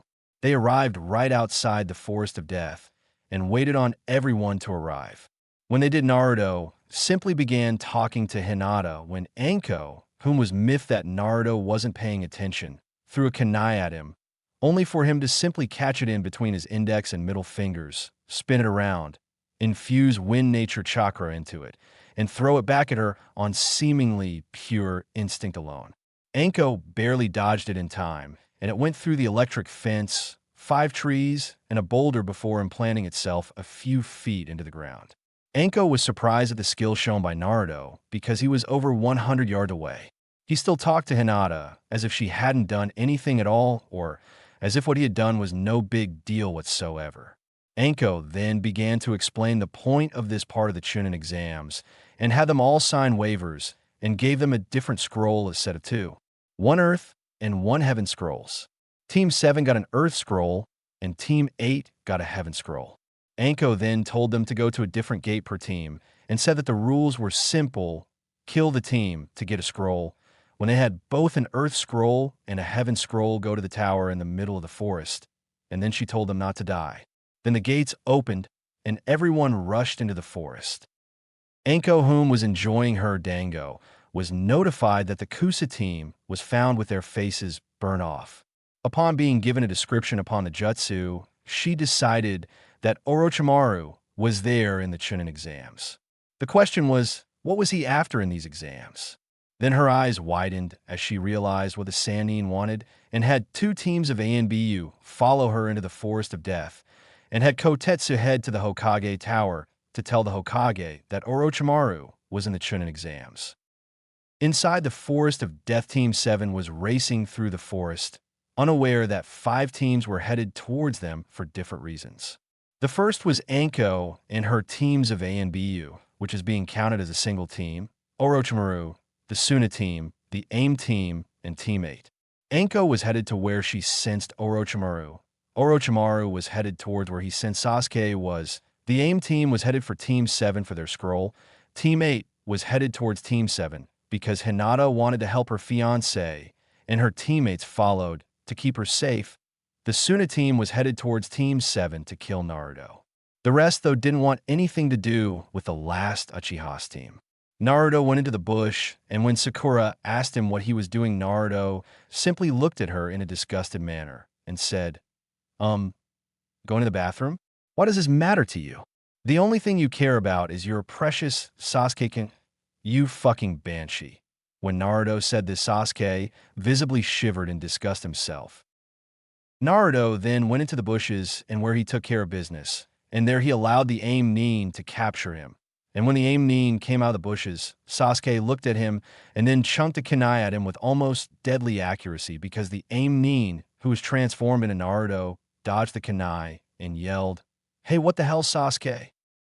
Your transformation jutsu skills are more horrible than Sakura's. You got the kunai holster on the wrong leg. You have his hair color wrong. It's blonde, not green. You have his eye color wrong, which are blue, not brown. And you have the wrong color scheme to his clothes. That in the real Naruto is right behind you," Sasuke stated. The AIM Nin, upon hearing this, saw Naruto standing there with his Sharingan activated. Then Naruto simply dashed in front of him before he could blink, let alone think, and poked him in the forehead and put him under a Genjutsu. Then he deactivated his Sharingan, and then he simply nodded to his teammates and searched the AIM Nin for a scroll. When he didn't find it, he knew that one of his teammates had it, so he sealed them up into a scroll, and then they hopped into the trees.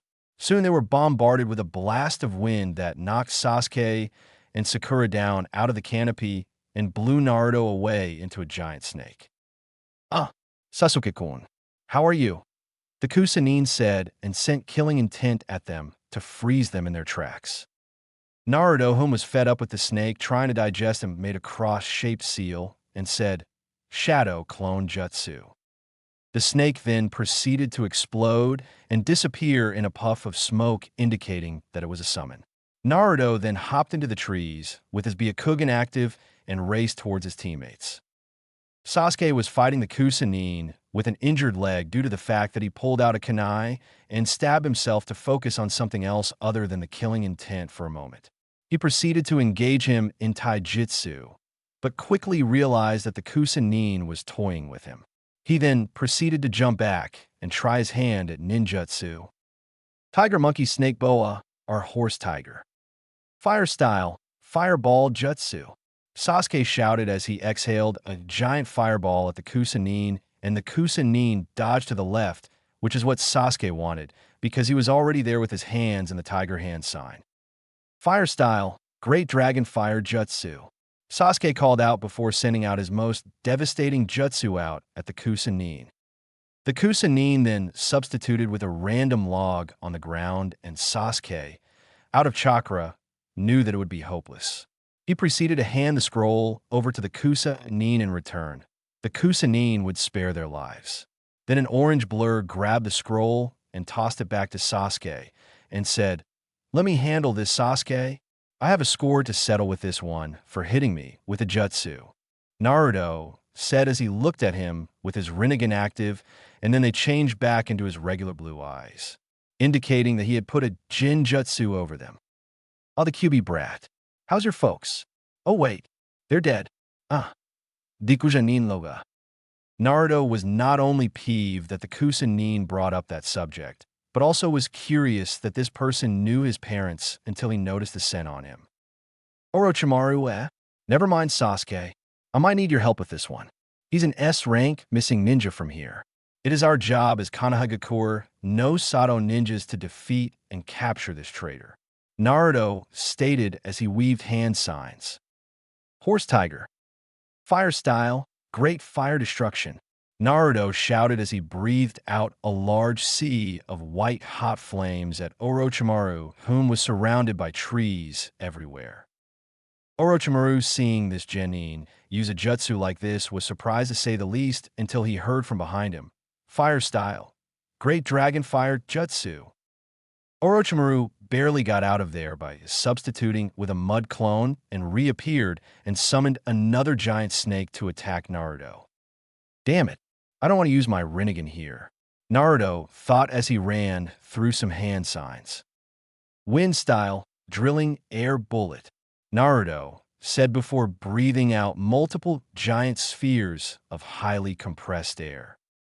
Sasuke then followed up with using a fire style, great dragon fire jutsu upon the drilling air bullets, and thus increased the level of fire to an extreme level, and Orochimaru had only one thought in his head. "Oh fuck," was his thought before he vanished by substituting with another mud clone and reappeared behind Sasuke and bit him on the neck and vanished into the ground after having punched Naruto in the face and then preforming the 5-element seal on him, thus disrupting his chakra and negating his ability to draw upon the Kyuubi's chakra. Naruto and Sasuke passed out due to the pain of being sealed, Sasuke with the cursed seal of heaven, and Naruto with the 5-element seal. Sakura then groaned at what she thought was Naruto's uselessness that had gotten Sasuke hurt and made a shadow clone and carried them to a hollowed-out tree. /N.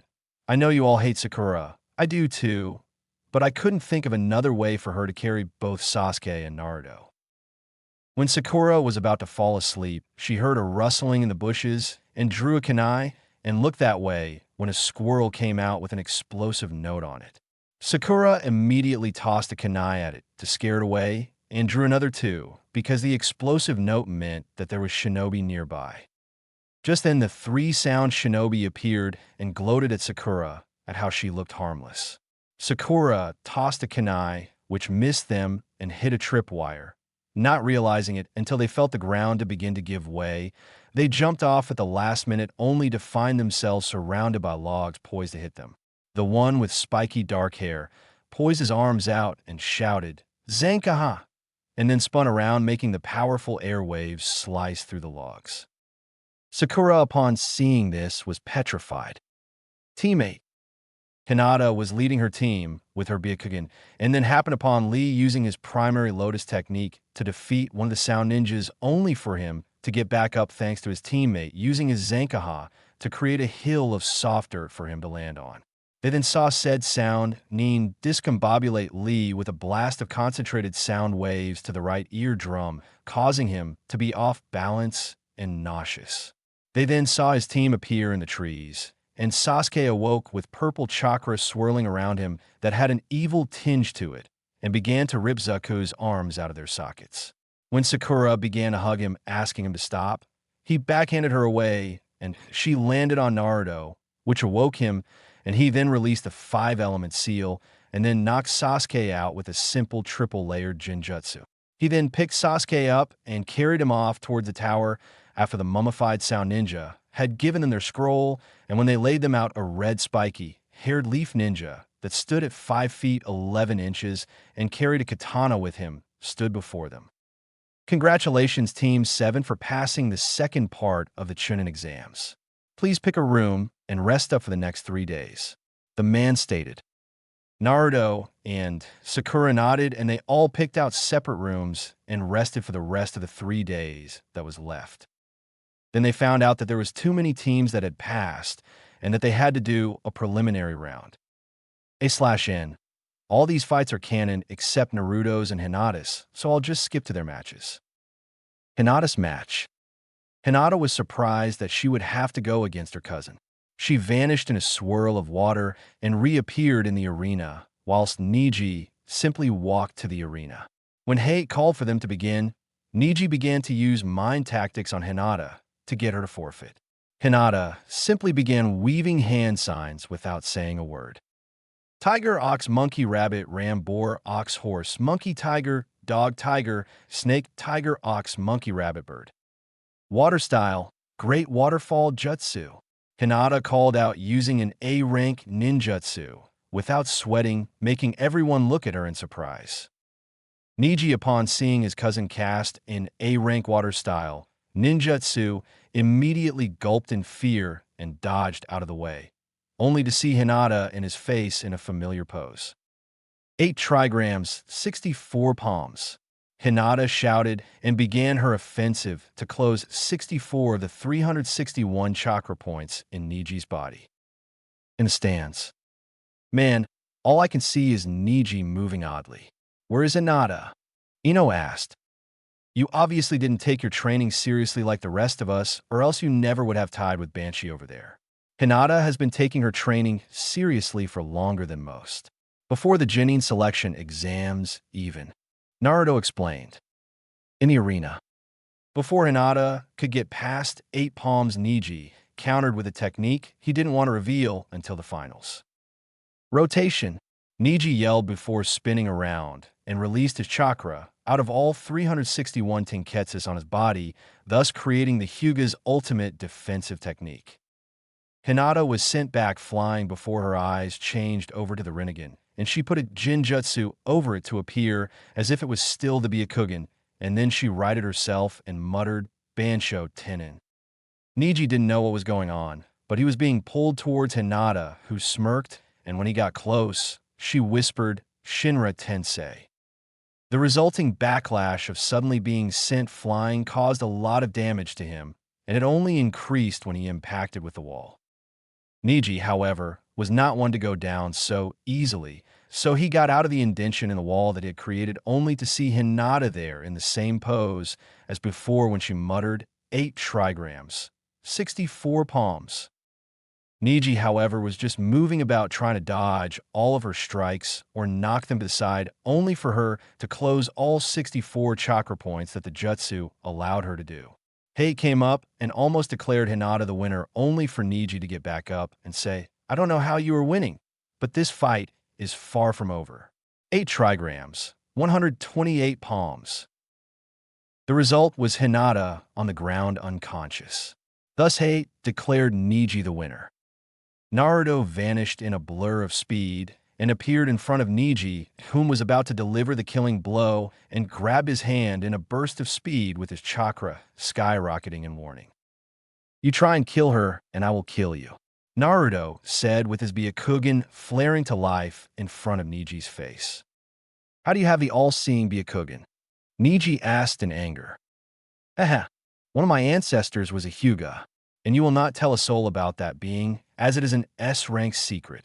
Naruto informed him before closing 3 vital chakra points in each arm that are needed for movement in the arms. Guy, having seen Neji get his chakra points closed by someone that is not known to be a Hyuga, was confused, as was everyone else who did not know about it. That is, if they knew what had happened to Neji in the first place. This included Kurenai Yuhi, Asuma, Tsurutobi, Baki, Orochimaru, the 3 Aim Nin Jounin senseis, and the single IWA Jounin sensei there. Then Naruto walked off with Hinata in his arms bridal style, and Sakura and Ino had their fight, which in of itself was embarrassing to watch because they took more time worrying about their looks than their careers as shinobi. They were slapping each other over who would marry Sasuke Uchiha, and Naruto could see him shivering in fright at the thought of him marrying either Sakura or Ino. When they decided that the winner there would marry Sasuke, Sasuke ran outside, looking quite green, and Naruto heard barfing noises coming from the direction that Sasuke had gone to. The match lasted forever with no winner. Then it was Choji's match against Dosu Kinta. Dosu just used his melody arm to knock Choji out with some minor and moderate injuries, the most severe being busted eardrums. Then Sasuke came back in time for his match against Yoroi. Sasuke simply began the match by trying to use chakra, only for his cursed seal of heaven start to react due to his use of chakra, thus making Sasuke grunt in pain. Tiger, monkey, snake, boar, horse, tiger. Fire style, fireball jutsu. Sasuke called out before breathing out a large stream of flames that hit Yoroi, but didn't damage him, and he explained that his jutsu allowed him to absorb as much chakra as he wanted as long as he was touching them. Sasuke, after hearing this, deduced that to win this, he couldn't use chakra, which was fine with him. He dashed forward, kicked Yoroi, and jumped up and proceeded to do a series of kicks until finally Yoroi crashed into the ground, where Sasuke delivered a chakra-infused axe kick to the stomach, causing Yoroi to not only pass out, but also lose control over his body functions. The medics came and swept Yoroi away with a broomstick because they didn't want to touch him. The next match was Kiba Inuzuka versus Naruto. Yao, it's finally our turn, Akamaru. And look, we have. Oh crap, Kiba stated after realizing just who it was he had to face off against. Naruto, seeing this, smirked before vanishing in a swirl of wind the size of a miniature tornado that lifted all the girls' shirts up with a gust of wind, showing who had a bra on and who didn't, minus Hinata's due to the face that she expected it and had her hands holding her shirt down to begin with. Kiba, who saw everything, promptly passed out with a nosebleed because he was a huge pervert, thus ending the match in Naruto's favor, whilst all the kunoichi in the room proceeded to beat some sense into Kiba via righteous female fury jutsu. They then proceeded to draw their numbers for the finals. 1. Because I'm awesome, Naruto stated as he held up the word Ichi. 2. Fate has decided that I face another weakling, Neji said in a monotone voice as he held up the word Ni. 3.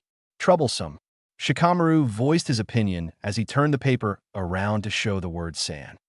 4. So I have to face a shadow user, Dosa stated as he showed Yan. 5. Whoever I face, I will kill, Gaara stated as he showed Go. 6. Not good, Kakashi stated as he showed Roku for Sasuke. 7. I sense a feast for my bugs, Shino stated as he buzzed with excitement, showing the word sure. 8. Crow is going to have a blast, Kankuro stated as he showed the word Hachi. 9. And I'm the last one? What the hell? Temari stated as she showed the word Q. As you have all guessed, the match setup will be Naruto Uzumaki versus Neji Hyuga, Shikamaru Nara versus Dosukina. The winner of that match will fight Temari of the Sand, Gaara of the Sand versus Sasuke Uchiha, and finally Shino Aburame versus Kankuro of the Sand. Hiruzen stated as he glanced at Naruto, silently telling him that Jiraiya was there to train him for the finals and to also train Hinata. After Naruto nodded at him slightly, the Hokage continued. Now, then the finals will begin in a month, and you have until then to gather your resources and train your butts off for the finals. That is all. Naruto then left towards the hot springs because, knowing his godfather, he was spying on the girls in the hot springs. It was the reason why Hinata never went to one anymore, because she found out that Jiraiya was a pervert who spied on girls at the hot springs and got away with it. Naruto then proceeded to weave hand signs. Horse boar dragon. Wind style. Great dragon of the north wind. Naruto whispered as he sent his jutsu at Jiraiya and caught him unaware and somehow still remained stationary in the air enough to keep on spying on the girls in the hot springs. Jiraiya then landed on his head, and he saw Naruto there and said that they were leaving the village for the month and that he could bring Hinata too. When Hinata arrived, Jiraiya told her and him to pack for the 1-month trip and that they would be traveling quickly. Naruto, Hinata, and Jiraiya arrived back in Konoha after having been training in Yuzugakure no Sato. Naruto learned a lot more than Hinata did, only because Jiraiya focused more on him because he had a match in the finals and Hinata didn't and promised to teach her more after the Chunin exams with Naruto on guard for any perviness that he would have. They arrived at the Hokage Tower, and Jiraiya reported that they were about high ENBU captain level to Kage level at that moment, making the Hokage's eyes widen at that information. How are they that strong, Jiraiya? The Hokage asked. Shadow clones, sensei. Shadow clones and Fuinjutsu. Why just list was them without them releasing their gravity seals, restrictor seals, and even their inhibitor seals? If they do release them, even I don't know how strong they are at that moment. I'd say about SB rank give or take a rank. Jiraiya stated firmly, making the Hokage nearly have a heart attack. They haven't had a ninja that's strong since Minato and Kushina. Naruto promised me that you won't go too crazy on Niji during the exams, the Hokage said. Sorry, Gigi, but the Hyuga lost that won the moment he tried to kill my fiancée. I will, however, go against him Hyuga style against Hyuga style. I might throw in some in there when either A, I need a breather, or B, I don't want him getting a breather, probably the latter.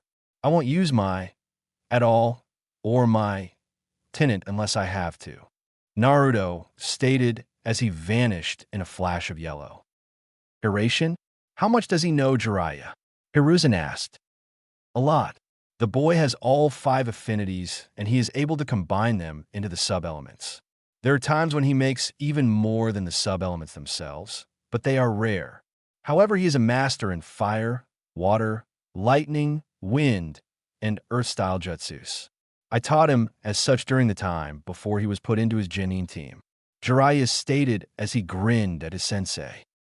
The next day, Naruto awoke, took a shower, brushed his teeth, ate breakfast, got dressed, and ran off towards the stadium and arrived in time to fight Niji.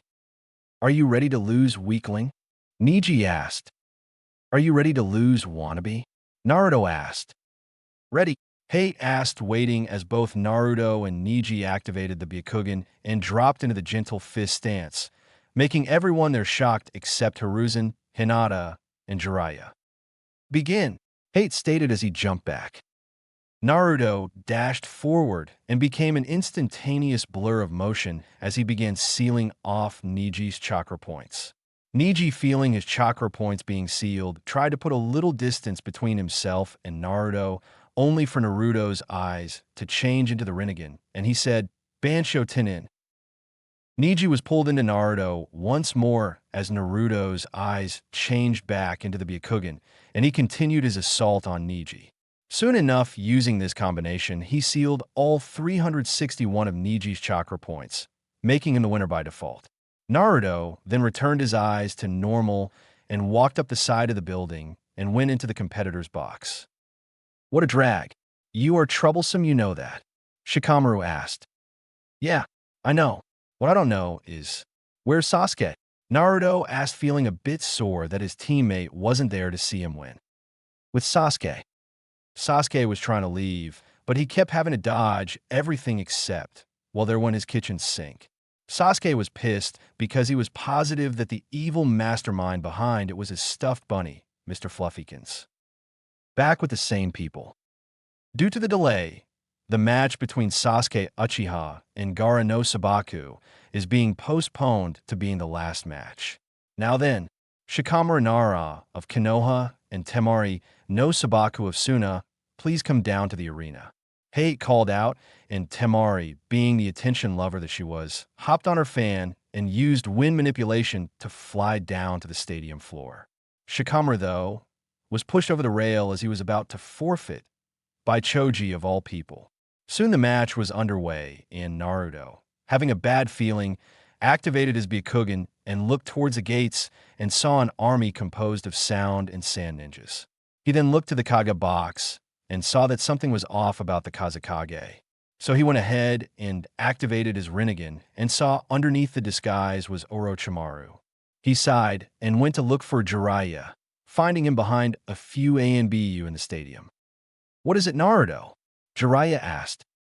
"There's a snake hanging with a monkey in the box of shadows," Naruto stated firmly. Jiraiya's eyes widened before nodding and vanishing to the Kage box. "Kage box. Sir, Jiraiya-sama wishes to speak with you." An A and BU informed the Kage of the Hidden Leaf Village. Hiruzen sighed before getting and leaving, but not before the Kazekage raised an eyebrow at the Hokage's sudden leaving. "What is it, Jiraiya? You've made me look like an impolite jerk to the Kazekage," the Kage of the Hidden Leaf Village asked. "Orochimaru is the one beside you, not the Kazekage. In fact, knowing Orochimaru, the Kazekage is dead and has been for a few months now," Jiraiya informed him. The Kage of the Hidden Leaf Village nodded and sat down next to the Kage of the Hidden Sand Village. With Sasuke. Sasuke was holding a scythe as he was trying to scoot across the floor, cause he found out that as long as he didn't leave his bed, then nothing would attack him. He was almost to his door when he felt something collide with his skull and looked and saw the kitchen sink from earlier. He growled before grabbing his head and pulled it away to find no blood. He growled even further before running through a few hand signs. Snake, ram, monkey, boar, horse, tiger. Fire style, fireball jutsu. Sasuke shouted as he breathed out a continuous flame to set his house on fire as he smiled and vanished and appeared at Training Ground 7 right at the same time Kakashi did, and then Kakashi preformed the Shunshin no Jutsu to teleport them to the stadium right as Hate shouted 1. "Sorry, are we late?" Kakashi asked. "Yes, you were," Hate said as Naruto face planted and groaned, knowing that no matter how much training Sasuke had, there was no way he could take Gaara on being as he was a Jinchuriki. Naruto then decided to discuss something that was on his mind with Kurama. "So what do you want, fledgling?" Kurama asked. "Why do I only have half of your chakra, Kurama?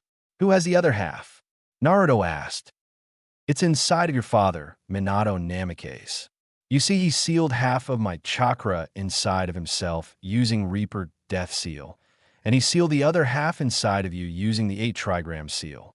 Kurama told him. "I see, that is very interesting. In face, it makes me want to figure out who make as my paths." Naruto pondered. "If I may make a suggestion, let's start with Deva. You will need to unseal and reseal my other half inside of yourself, and then make your father the Deva path. Next is Preta, which I suggest the third Reikage. This would be beneficial being, as rumor has it, is that he stood toe-to-toe against Gyuki, he ate tails. For Azura, I suggest Hanzo the Salamander, since he defeated all of the 3 Sannin simultaneously whilst they were in their prime. He would be beneficial to us. You're the outer path, so we don't have to worry about that. Human path.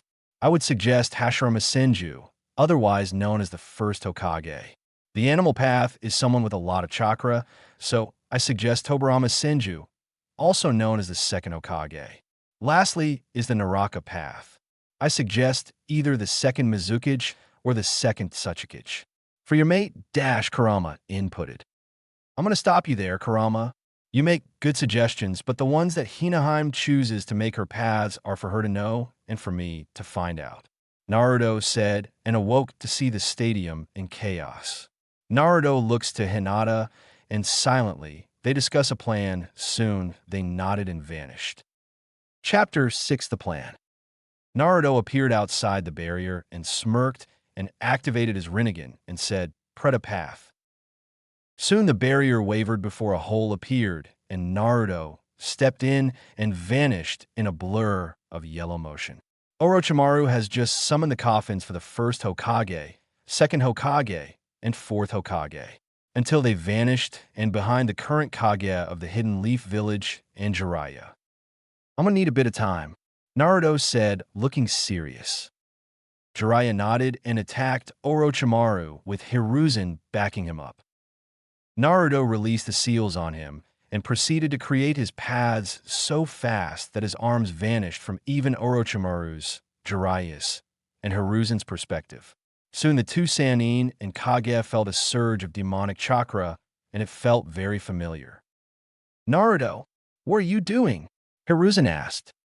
Releasing half of Kurama from its seal inside of my father and sealing it inside of me with its other half.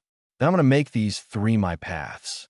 Now, if you will excuse me, this takes a lot of concentration to do, Naruto stated firmly before returning his attention to the demonic chakra coming from the body of Minato Namikaze.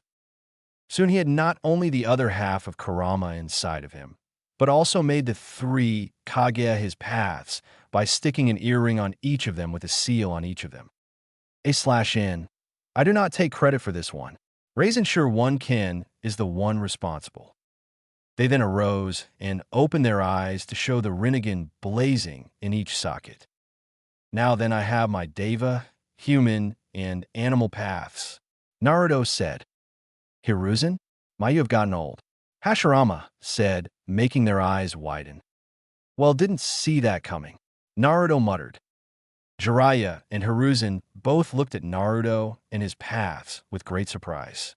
Naruto had revived the first, second, and fourth Hokages, not only as his paths, but as a true resurrection.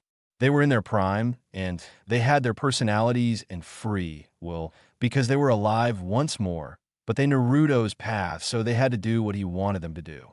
Quickly, as if sensing some untold order told them to attack, the first Hokage launched his wood-style jutsu on Orochimaru, blasting him towards the second Hokage, whom had used his speed to get into position. The second Hokage used his water-style ninjutsu to blast him towards the fourth Hokage, whom had used body flicker jutsu to appear in position and use a Rasengan, launching him to Naruto, who used fire-style great fire annihilation at him. Orochimaru, though being the crafty asshole that he was, substituted with a clump of mud and got away. Naruto swore and jumped down and headed to the forest where he sensed Hinata was at. Naruto-kun. That boy, Gaara, is transforming into the Shikaka need backup. It will look suspicious if I take him down on my own, Hinata told him through their telepathic link that they shared. Naruto sent an okay and told his paths to head to the Namikaze mansion and to not be seen. He then focused chakra into his legs to increase his speed. The result, vanishing. He arrived next to her a few moments later. They looked at each other, silently developing a plan, before nodding, and Naruto shouted, "Fire style, great fire annihilation," and Hinata shouting, "Wind style, great dragon of the north wind." The resulting spiraling dragon, made of flames and multiple invisible blades of wind, had everyone in awe of it as it struck Shikaku and turned the entire body into glass. Naruto then vanished and appeared in front of Gaara with his hand pulled back, and then he launched it forward in a thunderous punch. Shikaku, seeing as his host was waking up, vanished with wine, and Naruto looked at Hinata and smiled at her. "How did you two take it out when I couldn't?" Sasuke shouted at them. Simple Sasuke. He is a Jinchuriki. Jinchuriki are war deterrents as well as powerful weapons. Jinchuriki have at least some form of aid from their tailed beast. He contains the weakest of the tailed beasts, the one-tailed Tanuki, Shikaku. Hinata and I share the strongest of the nine-tailed beasts, the nine-tailed fox, Kurama. We are able to do this because she is my mate, Naruto told him. And before you begin to judge, we are not the demons we contain, but we are ourselves, just we contain them. We are who we always have been. I'm still Hinata of Squad 8, and Naruto is still Naruto of Squad 7. And Gaara is still the little brother Temari no Sabaku and Kankuro no Sabaku. Hinata said to him. At that moment, Temari and Kankuro decided to show up. When it was apparent that they intended to fight, Gaara of all people said that it was enough. As such, Temari and Kankuro were surprised and amazed that Gaara had enough. They then picked up their little brother and left. Naruto the Beast Within, Chapter 7. When they arrived back to Konohagakure, they immediately went to the Hokage's office to report that Gaara had surrendered and that they saw fit for his siblings to leave with him. When they arrived at the Hokage Tower, they saw that Hiruzen was paler than usual, but looked a lot prouder than usual. "Ah, Naruto, Hinata, please do sit down," Hiruzen said. Naruto and Hinata glanced at one another before taking a seat. "Now, then, I have a mission for the two of you, but before that I would like to inform you of the promotions we have from the Chunin exams.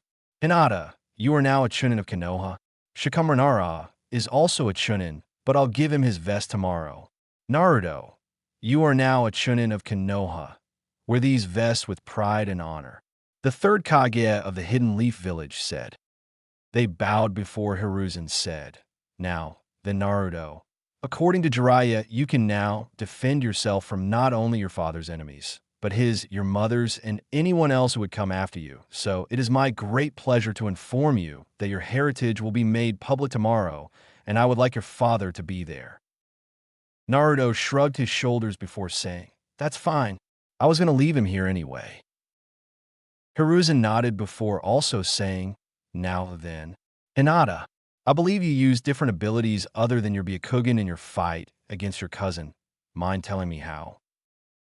"Because like Naruto-kun, I also have 3 different Dijitsus due to the fact of me being his mate. I just used the Rinnegan against him," Hinata said. "Isn't that what allowed you to turn the 1st, 2nd, and 4th Hokages into your paths?" Hiruzen asked Naruto. Naruto merely nodded his head before Hiruzen asked, "Well, Hinata, is there anyone you would like to have as your paths?" "Yes, I would like Mito Uzumaki and Kushina Uzumaki as my Deva and Azura paths," Hinata said with determination. Hiruzen looked shocked at her answer before nodding and said, "We'll see what we can do about that. Now, then onto your mission, which is an A-rank mission with Jiraiya, escorting the two of you. Your mission is to find one Tsunade Senju and bring her back here to Konoha to become the next Hokage. Jiraiya will meet you two at the hot springs," Hiruzen stated firmly. Naruto and Hinata both nodded and vanished in a swirl of flames and water, making Hiruzen comfortable, but ruining the paperwork on his desk. Clan District. Naruto and Hinata separated, and Hinata walked in wearing her Chunin vest, which immediately grabbed her father's attention, and he said that the clan was going to have a celebration in honor of his daughter achieving the rank of Chunin that night, and Hinata said that she couldn't attend due to going on an A-rank mission along with Naruto and Jiraiya of the Sannin to find Tsunade Senju of the Sannin. When Hayashi heard this, he smiled and said that they would postpone the celebration until she returned from her mission. However, he would inform the clan of her accomplishment. He also asked if Naruto was promoted as well, in which she replied that he was. Hayashi smiled fondly and said that she was to invite him over to the celebration, for it would be a party to celebrate both of their promotions. Hinata nodded and quickly packed her bags and left headed for the Namikaze mansion. Naruto was just leaving when she walked up, and together they headed for the hot springs.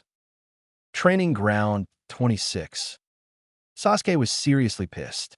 He couldn't even scratch Gaara when he was half transformed, and then Naruto and Hinata both take him out easily, using SSS rank jutsus like it was nothing out of the ordinary.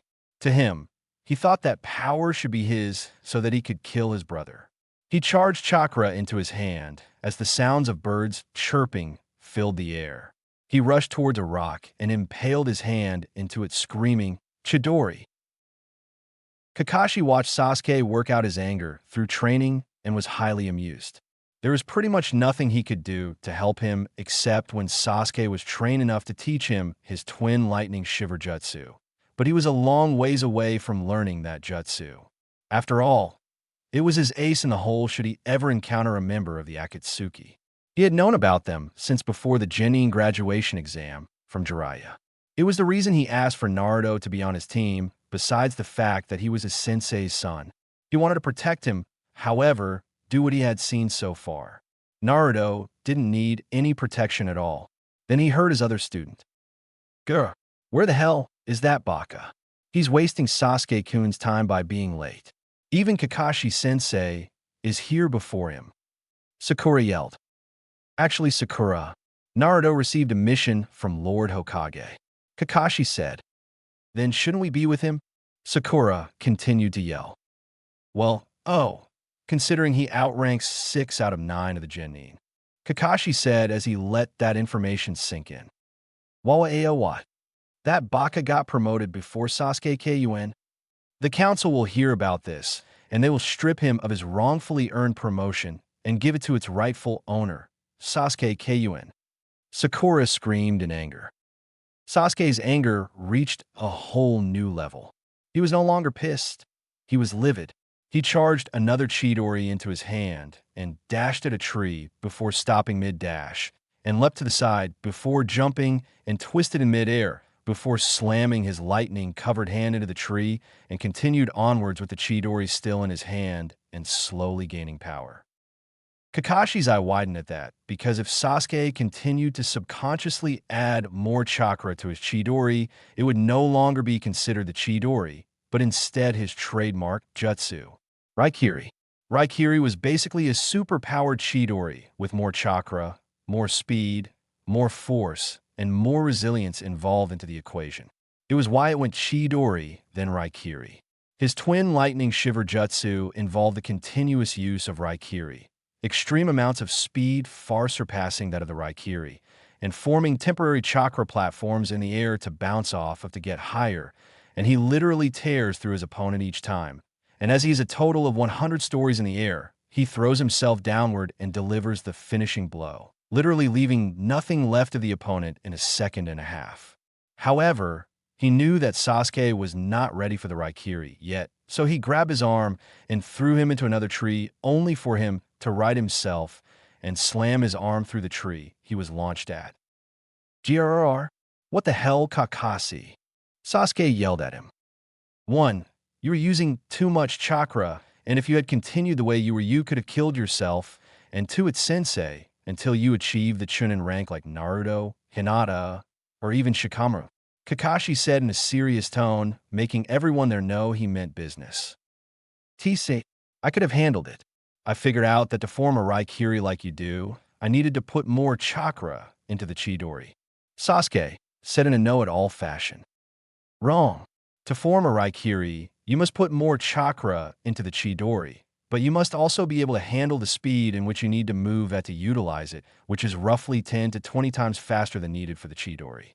There's also the problem about speed, which you need to train your body, for which takes. There's also the problem about speed, which you need to train your body for, which takes years, if not months, to accomplish, unless you know how Naruto got so fast. Then there is the problem with the fact that your Sharingan is only at 2 tomo, which means you won't be able to handle the tunnel vision effect. Then there's the fact that you need more force behind the Raikiri, and that takes even more years or months to accomplish, depending on whether or not you're a genius or not. The only exception would be Naruto's style of training. I wouldn't doubt it if he is anywhere near 100,000,000 times faster than needed for the Raikiri. And no, you don't have enough chakra to pull it off more than once. You have just enough chakra to pull it off once, and then you're a sitting duck. Kakashi said firmly to Sasuke. Sasuke simply shrugged his shoulders and said, then I'll make sure that I hit my target with it, before charging another Chidori into his hand, while Sakura crooned on how cool he was.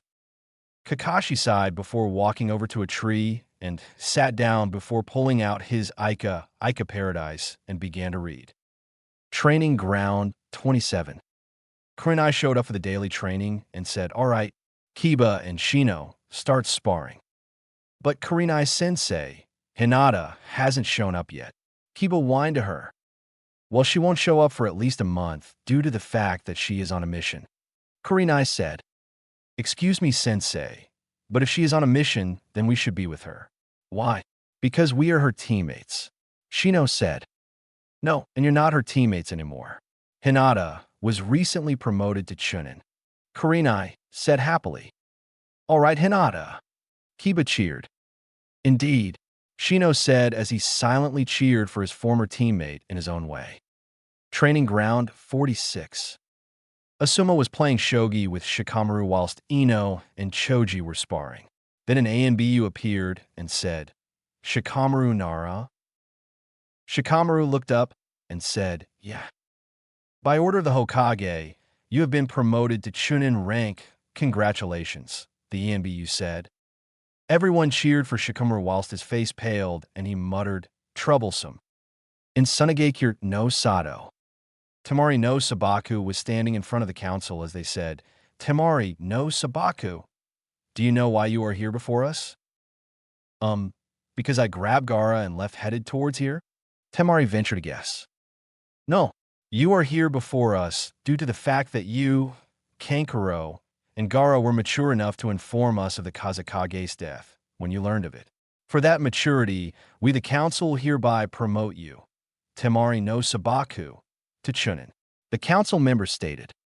Temari bowed her head in humility. Kankuro no Sabaku, do you know why you are here before us? A different council member asked. No, I do not, Kankuro said. For showing prodigious skills in the puppet master jutsu, as reported by Lady Chiyo when she was there in Konoha, we the council hereby promote you to Chunin. The same council member stated. Kankuro smiled gratefully. Gaara no Sabaku, what did you make in Konoha? Another council member asked. A friend, Gaara asked. Correct, and according to the third Hokage, he is a member of 5 different clans there and a member of 4 endangered clans. For having the foresight to befriend him, the council has decided to hereby name you, Gaara no Sabaku, as a Chunin of Sunagakure no Sato. Here are your Chunin vests. Wear them with pride. The council member informed them. On the road, Naruto and Hinata were walking alongside Jiraiya looking for his teammate, Tsunade Senju, who was 54 and looked like she was in her 30s. Jiraiya was busy teaching Hinata other elemental manipulation exercises other than her original water manipulation, and simply was beginning to teach Naruto how to pop a water balloon using only his chakra.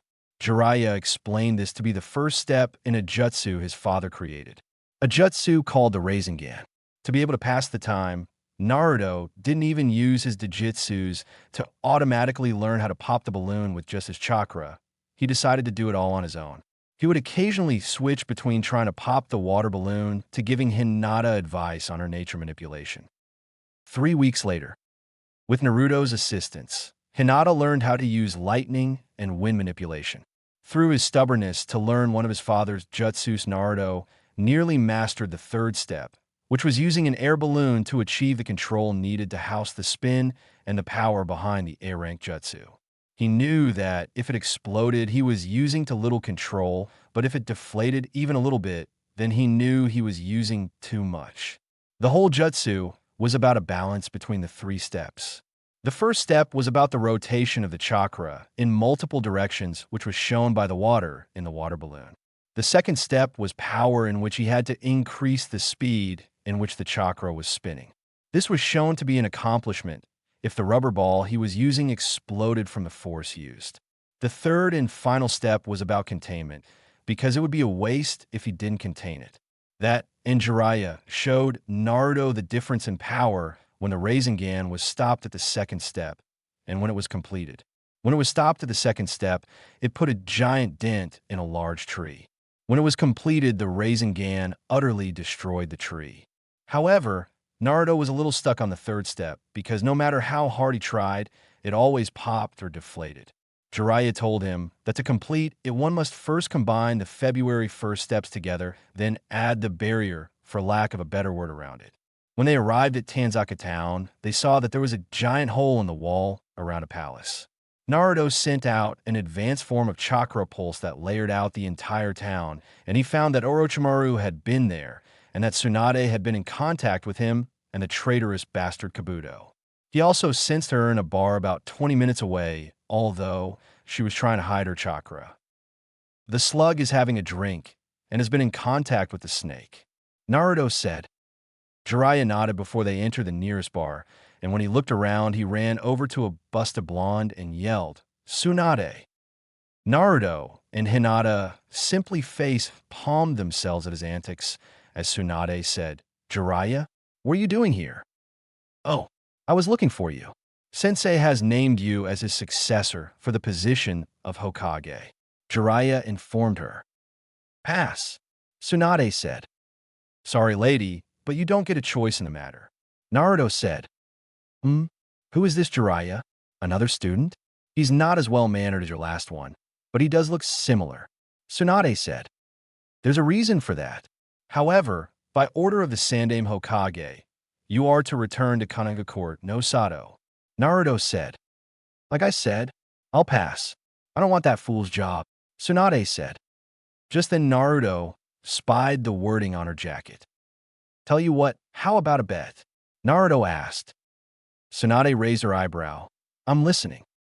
If I can make you take me seriously for even a second, then you have to return with me to become Hokage. Naruto said. And give me a lap dance, Jiraiya suggested. No, Naruto said. Sounds interesting and I win. You pay off all my debts and pay my sake bills for an entire year. Tsunade said. Deal, Naruto said as they shook on it and headed outside. In the alleyway behind the bar, Naruto got into his taijutsu stance that Tsunade immediately recognized. That's my grandmother's taijutsu stance. How does he know the Crimson Whirlpool taijutsu style? Tsunade thought. Tell you what, I'll limit myself to 2 different bloodlines, 2 different taijutsu styles, and 5 different jutsu. Sound good? Naruto asked. With arrogance like that, I'll match you. I will only take you on with a finger. If I use more than that, then you win the bet. Tsunade said. Good, Naruto said as his eyes flashed to the Byakugan and the Sharingan. Oh shit, Tsunade thought before he vanished and was upon her with a roundhouse kick in mid-motion only for her to block it with her index finger. The sheer force of the collision forced them both back several feet. Holy fuck, I might have to take this seriously, Tsunade thought. Dragon bird hair, monkey, snake horseboar. Earth style, sneaking power, hungry piranha, Naruto shouted. Tsunade looked confused before she felt the ground begin to make her sink, and she looked down to see that the ground was consuming her. Tiger. Fire style, fireball jutsu, Naruto shouted before exhaling a ball of flames. Tsunade poked the ground in front of the sink hole Naruto created and not only forced herself up out of it, but also made a chunk of earth shield her from the jutsu. The downside of doing this was that her pants tore and her panties were showing. Tsunade immediately blushed in embarrassment and anger, and Naruto smirked whilst Jiraiya was being his usual perverted self. Naruto quickly ran through more hand signs. Tiga Dragon, Monkey Dragon, Borat. Lightning style, Lightning Thunder, Heart Jutsu. Naruto shouted before he punched the air and sent a tiger made of lightning charging at Tsunade, whom simply dodged it only to see Naruto in front of her. Wind style, Drilling Air Bullets. Naruto shouted before sending the jutsu at her. Tsunade quickly dodged once more before poking the ground and sending a chunk of rock at Naruto, who smirked and quickly ran through hand signs once more. Bird dog? A/N are technique-specific hand signs that Naruto Wikia does not tell what they are. Therefore, I do not know. However, I do know that one of them is the left hand cupping the right hand with the right hand, doing a thumbs up. Weird hand sign if I do say so myself. Water style, Explosive Bite of the Water Dragon. Naruto shouted as he sent a S-rank jutsu at the chunk of rock, which blasted through the rock, and went towards Tsunade, whom quickly leapt over a wall, and then kicked a large portion of the wall at Naruto. Naruto, on the other hand, dodged that, and changed his eyes to the Byakugan and got up real nice and close to Tsunade and began closing off her tenketsus, thus rendering her taijutsu style useless. Tsunade's eyes widened at the realization that he was using the gentle fist style and quickly dodged him before punching him in the face, sending him flying. Well, well, well. It seems that you made me take you seriously at that moment. Tsunade bluffed, thinking, who the hell am I kidding? I was taking him seriously from the start when he surprised me with his speed, and even then I refused him more than one finger until he began to close my chakra points, and even then by the time I reacted, he closed over 1/8 of my chakra points. Just then she heard a whirling sound and turned to see Naruto wielding what was obviously an incomplete Rasengan, which meant it was obviously not meant to kill her. However, she knew firsthand that if she got hit with that, even if it was incomplete, it would hurt like hell. So she prepared herself, and when Naruto was within distance, she grabbed his arm and threw him through a wall. Jiraiya. Only 2 people left alive know that jutsu, and those are you and Kakashi Hitaki. So tell me, who is attempting to teach this boy the Rasengan? Tsunade asked. That would be me, being as it is his birthright. Jiraiya said. He isn't supposed to know about that until he can defend himself against his father's enemies, you idiot. Tsunade shouted at him. He already does know about it, and he can defend himself against his father's enemies. He's weighed down by gravity seals and the like that it would have been annihilation for you if he had released them. Jiraiya said. Tsunade's eyes widened at that information and stared at the unconscious Naruto in wonder. How is he stuck on it then? Tsunade asked. Well, I think it is because the Rasengan is a jutsu derived from chakra control only, so it is the epitome of shape manipulation. Since he is the Jinchuriki for the nine-tailed fox, don't worry, she knows about it. Chakra control is a bit of a rough spot for Naruto, even if he does have perfect chakra control. I surmise that due to the months I've been away from him, his chakra has increased, and due to that, his chakra control has suffered. The problem is this is one of the only things left in chakra control I have left. Jiraiya said. Tsunade nodded in acknowledgement at his reply. And just so you know, Naruto went easy on you, and I don't have a student, I have 2 students. Meet Hinata Hyuga, or as she tells me, the future Mrs. Namikaze. Jiraiya said to her. Tsunade's eyes widened at that information before looking at Jiraiya questioningly. You notice that he used all 5 elements, right? Well, he has mastered all the way up to SSS rank jutsus with each and every one of them, and is in the process of combining the elements to create the sub-elements. Jiraiya said. Tsunade's eyes widened as she shouted, just how the hell isn't he a jounin yet then? 'Cause he doesn't want to be a jounin.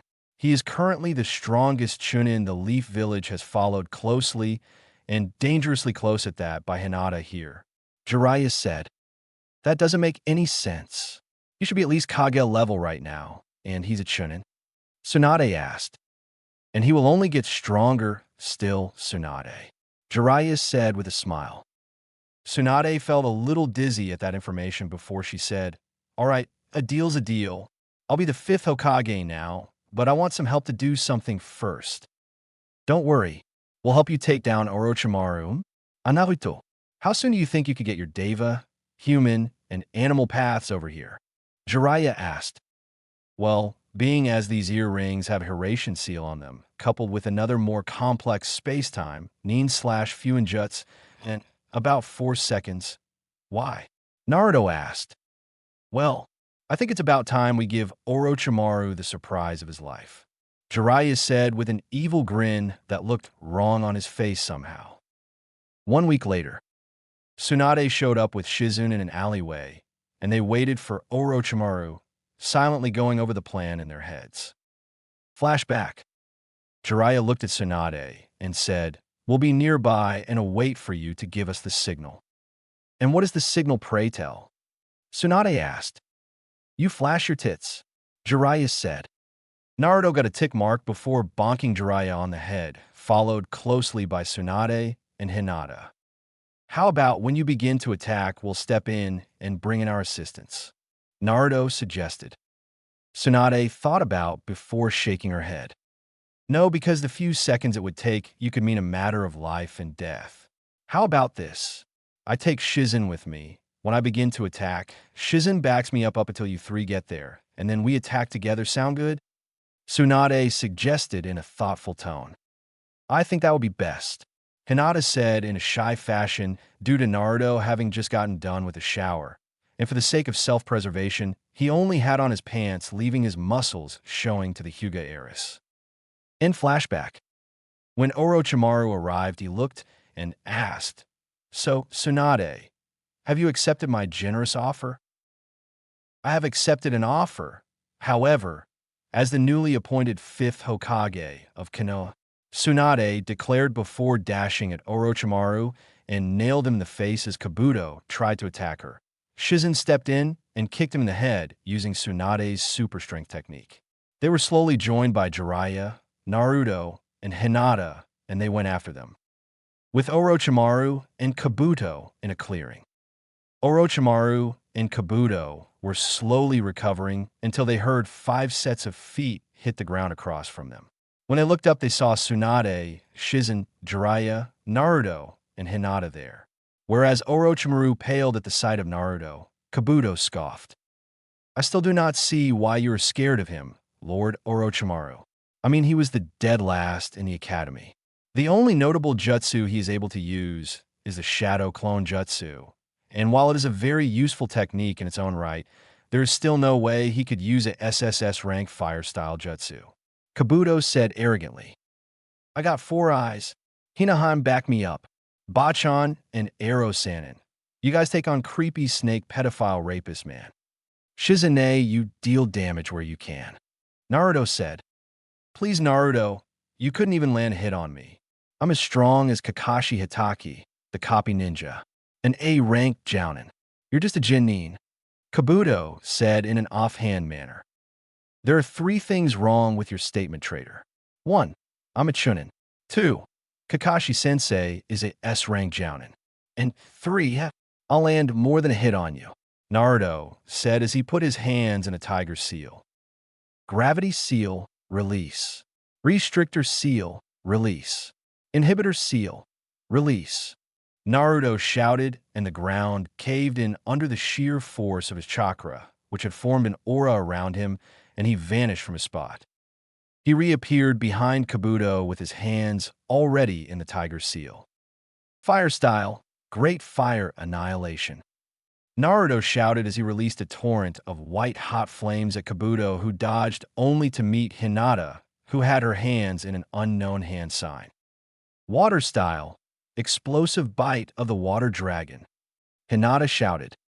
Dozens of water bullet jutsus went off at Kabuto, who dodged them as best he could before he eventually stared at a massive water dragon jutsu that left him nowhere to dodge, and he was already soaked and damaged pretty badly. If he got hit by this, he would have a hard time healing from the damage, so did the only thing left to him at the moment.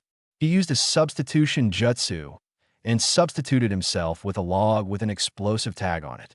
Then he heard 3 pops. When he looked, his eyes shrunk in fear, and he lost control of his bowels and bladder. He was looking at the Yondaime Hokage, Shodaime Hokage, and Nidaime Hokage, all with the Rinnegan and with earrings similar to Naruto's. Now then, allow me to show you true terror," Naruto shouted as he smirked before running through hand signs faster than anyone that wasn't an S-rank ninja with a Sharingan could keep up with. Tiger, dragon, bird, snake, monkey, ox, rat, hare, dog, sheep, boar, tiger. Wind style, great exploding breakthrough of the 4 winds. Naruto shouted before exhaling a massive gust of wind so strong that it lifted Kabuto off of his feet and sent him toward Hashirama, who had his hands in the snake hand sign. And he said, "Wood style, deep forest emergence." Then a massive tree arose and trapped Kabuto there. Then Tobirama showed up in front of Kabuto before smirking before he attached a seal formula onto him. Then in a flash of yellow Minato was in front of him with a Rasengan in his hand, and he smashed it into Kabuto's stomach, drilling him into the massive tree. Then Naruto used his Shadow Clone Jutsu to make 4 more of him. They then ran through hand signs. Sheep horse. Fire style, great fire annihilation. Naruto shouted. Sheep horse tiger dragon. Earth style, great dragon of infinite sorrow, a shadow clone shouted.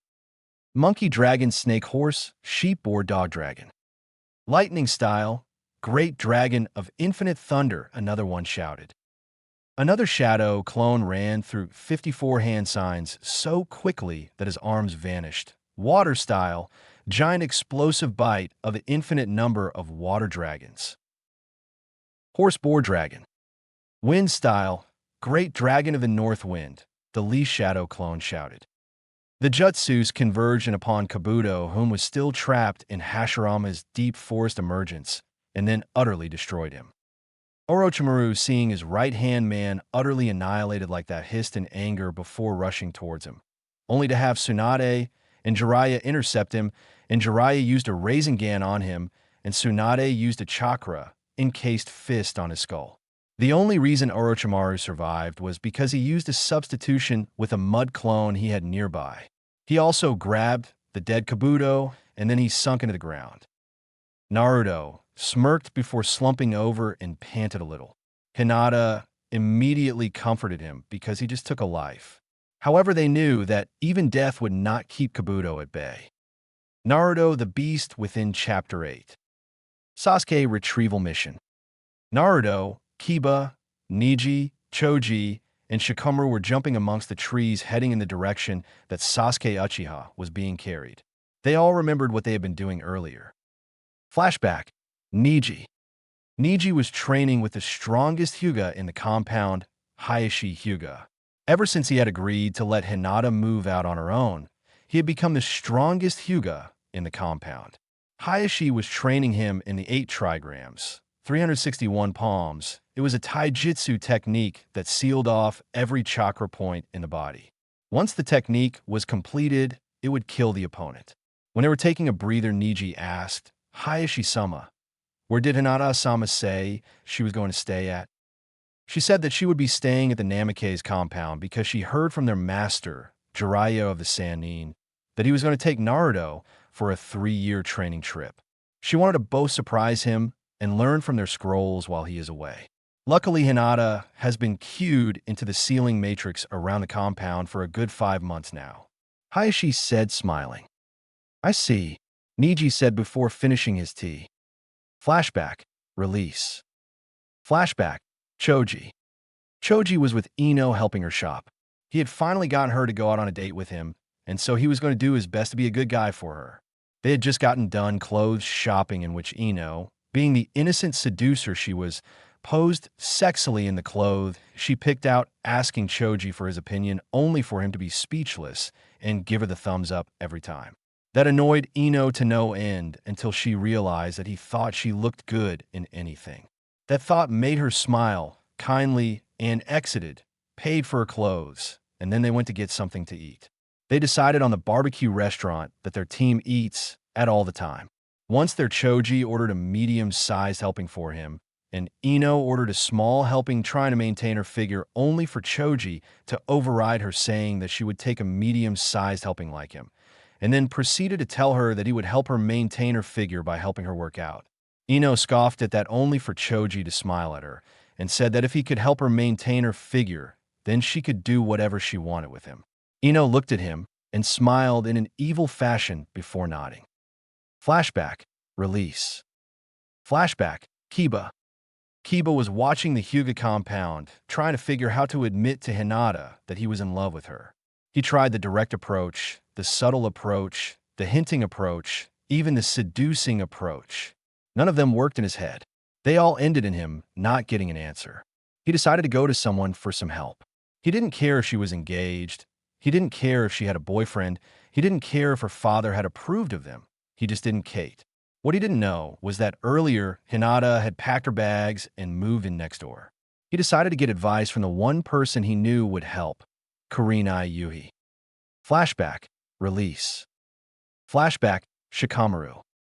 Shikamaru stepped into the communications department and looked around to make sure he was alone, and tied a message to a messenger hawk and told it, "Get this message to Temari no Sabako quickly." Then he sent it off. Flashback. Release. Flashback. Naruto. Naruto had been out since early morning and was practicing the Rasengan, trying to stabilize it at step 3. That way he'd have another fully functional A-rank jutsu under his belt. That was until he felt Hinata's chakra signature enter his compound. Growing curious, he walked inside and saw Hinata there with her bags. "What are you doing here with your bags?" Naruto asked. "Father told me to move in with you, and so I am," Hinata told him. Naruto's eyes widened at that and grinned happily before running into the kitchen, where Hinata could hear multiple bangs and even an explosion, making her worry for her fiancé until he returned with a few snacks and even 2 cups of tea. "Here we are," Naruto said, handing her the snacks and a cup of tea and taking a cup for himself. Naruto, why did you give me some snacks?" Hinata asked. "Well, to be honest, you looked hungry, but not hungry enough for a meal, so I brought you some grapes. And I intend to feed them to you when you finish your tea," Naruto said with a grin that melted her heart. Just then an ENBU came up and said, "Namikaze-sama, Hokage-sama wishes for your presence." Naruto nodded before taking off, but not before promising Hinata that he would feed her the grapes next time. When he arrived, Tsunade informed him that Sasuke Uchiha had defected from the village, and he was to bring him back, and that the use of force was allowed. He nodded and left to find Shikamaru, whom he found leaving the communications department. Weird. They then left to find Kiba, whom they found asking Kurenai for love advice, which Naruto glared at him for, knowing that it was about Hinata that he was asking the advice for. Then they split up and found Choji, who was leaving a barbecue restaurant with Ino, and they told him of the story, which Ino grew furious over them, saying Sasuke would do something like that, and that Choji wasn't going to keep his promise. When Choji explained what promise she was talking about, Naruto stepped in by telling her to go to the Namikaze compound, and there she would find someone to keep her in shape if she would explain the situation to them. Ino looked suspicious before shrugging her shoulders and began to head that way. They then went to Neji, whom they saw running towards them, saying that with the Byakugan, he read their lips and knew that they were going to look for him next, so he decided to meet with them. They then left for the gates, heading towards the Valley of the End. Flashback. Release. They arrived near a clearing where Neji measured their skill set using his Byakugan and said that they each had a cursed seal and that their chakra reserves were Chunin levels. Naruto smirked in victory whilst everyone else was pale. They decided to circumnavigate the area to get a better idea to see how they would go about this. What none of them realized was that they were stepping on strings of web hooked to a 6-armed male's fingers. The 6-armed male subtly signaled the other 3 in the area that there were 5 trespassers. "Come on out, assholes," the lone female of the group shouted out. "Tayuya, that kind of language is unbefitting a woman," Jirobo said. "Shut the fucking hell up, fat ass," Tayuya shouted at him. Seriously, why did Orochimaru want her anyway? He already had Karen, and they're from the same clan. If I remember correctly, it was one from Yuzugakure. One with 2 heads muttered, but Naruto's ears picked it up. Naruto, Kiba, Shikamaru, Neji, and Choji all jumped into the clearing, and Naruto asked, "Yuzugakure? Do you mean the Uzumaki clan?" "What the hell do you know about my fucking clan shit stain?" Tayuya asked. "Huh, everyone but the female is a target. I'd like to get to know my relative," Naruto said. "Relative? What the fucking hell are you talking about?" Tayuya shouted at him. "Naruto Uzumaki Namikaze is the name. Defeating enemy ninjas is my game. Now then," Naruto said as he ran through hand signs. "Sheep horse." Kiba ran forward and tackled Tayuya out of the way as Naruto shouted, "Fire style. Great fire annihilation." The resulting white flames seared through the group as they dodged it and grabbed Sasuke's barrel and shouted, "Jirobo, take care of these guys." "Choji, this one is all yours," Naruto said as he smirked, and together he, Kiba, Shikamaru, and Neji all dashed off toward the others after using the Shadow Clone Jutsu to take a knocked unconscious Tayuya back to Konoha. They dashed forward until they encountered the 6-armed one, in which Naruto smirked and said, "Neji, take care of this guy. Oh, and don't die. I have no intention of having Hinata kill me."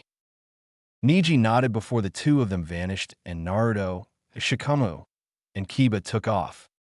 Soon they encountered the two-headed male, and Kiba volunteered to be his opponent. Naruto and Shikamaru nodded before they dashed off towards where they sensed Sasuke's chakra. There they met with a guy with two red dots on his head. "Who the hell are you?" Naruto asked.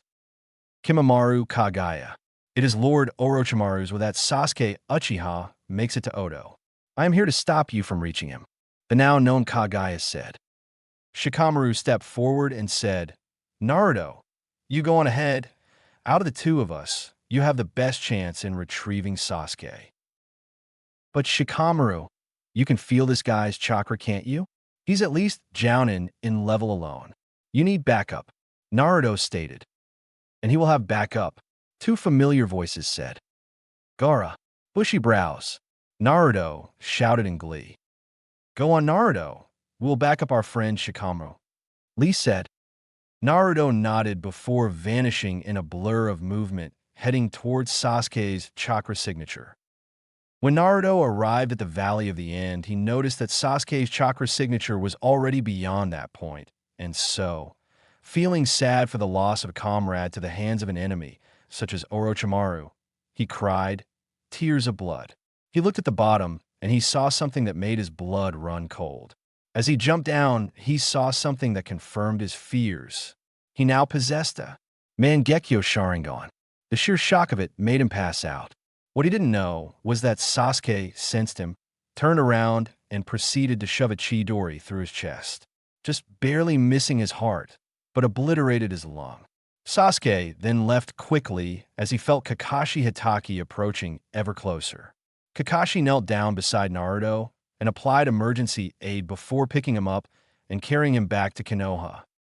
A few days later, Kurama was livid because he had to repair the damage done by Sasuke, which wasn't easy. He knew that if he wasn't there, even with Tsunade in Konoha, Naruto would have died. Naruto awoke groggy and in pain, not having fully healed yet. Tsunade came in and told him that he gave them quite the scare, that they classified his mission as a success due to the insight to bring Tayuya into the village. "She's family. I couldn't leave her there." They even said something about another Uzumaki under Orochimaru named Karen. "I have to save her and Sasuke," Naruto said. "Well, forget it. As you're nowhere near strong enough to take on an entire hidden village on your own," a voice said from the window. Ero-sanin," Naruto shouted. "Get ready, cause when you're healed, I'm taking you out of here to train you," Jiraiya said. Hinata came in with Kushina, Mito, Tobirama, Hashirama, and Minato, and they all piled around him. As they worried over him, Tsunade pulled Jiraiya off to the side, and she said, "What are you going to do? There's not much you can teach him anymore." "Well, here's the thing. I'm going to have Minato, Kushina, Shodame-sama, Naidame-sama, and Mito-sama teach him as they are part of his family. I'm also going to help him get his other paths," Jiraiya said, smiling. "What about Hinata? You going to leave her abandoned without her paths?" Tsunade asked. "Nope, she's coming too," Jiraiya said. "No, she is not," a voice said from the door. They all looked and saw one Hayashi Hyuga step inside of the room. "Look, Hayashi, with all due respect, she may be your daughter, but she is a member of the Hidden Leaf Village's shinobi. Once she became a genin, she was an adult," Jiraiya said. "You obviously haven't read up on your laws then. 14 years ago, the Sandaime changed that law for clan members only because they viewed themselves as adults and the civilian shinobi viewed themselves as kids still. You try to find equilibrium," Hayashi said. "And you obviously forgot that I changed it back 13 years ago in my first year as Hokage," Minato said viciously. "Irrelevant. The moment you died, your change became null and void," Hayashi said. "How about this? I change it back being as I'm alive now," Minato said. "You're not Hokage anymore," Hayashi said. Naruto was getting angry that Hayashi was trying to separate them for an unknown amount of time. The anger he was feeling was fueling Kurama's chakra and speeding up his healing process. "Now see here, Hayashi dash," Minato began. "No, you see here. If Hinata leaves with Naruto Uzumaki, then not only will she be branded by the cursed seal, but also she will be banished from the Hyuga clan, the genes within her to pass on the Byakugan sealed away, and we, the Hyuga clan, will leave Konoha forever. Hayashi said. Actually, you cannot, Hashirama said. Excuse me? Hayashi asked with vile in his tone. According to the original charter, any clan in alliance to Konoha must stay in Konoha until its destruction, Hashirama said. And if you do place that seal on her, I will personally place it on you, Kushina said. Oh, and how would you do that? It is Hayashi began.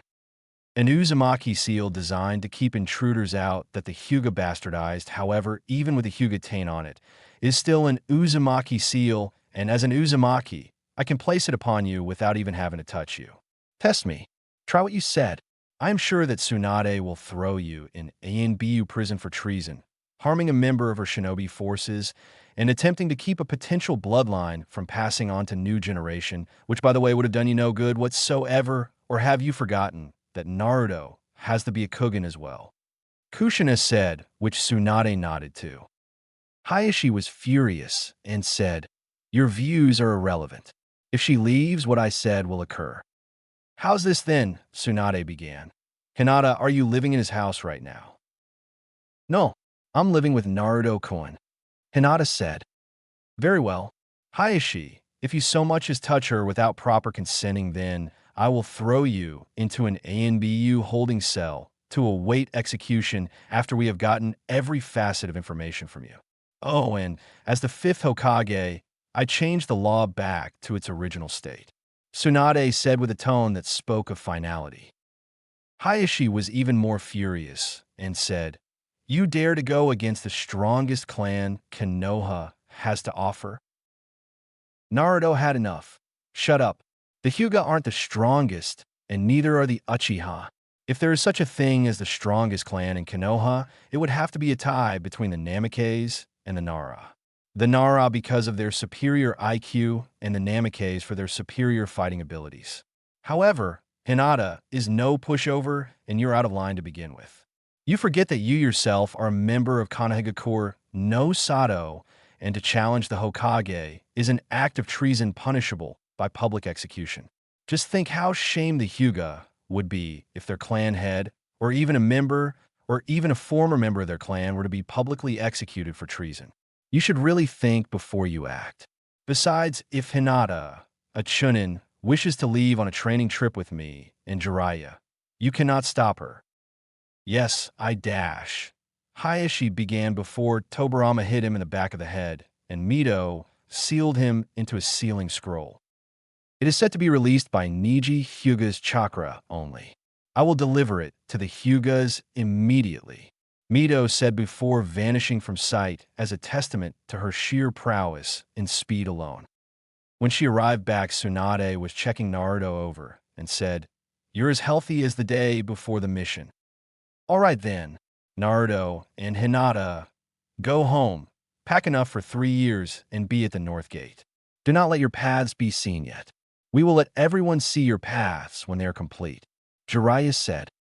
Hinata and Naruto nodded before vanishing in a swirl of lightning and arrived at the Namikaze mansion, and there they began packing. When they were finished, they apologized profusely before sealing their paths away into a sealing scroll.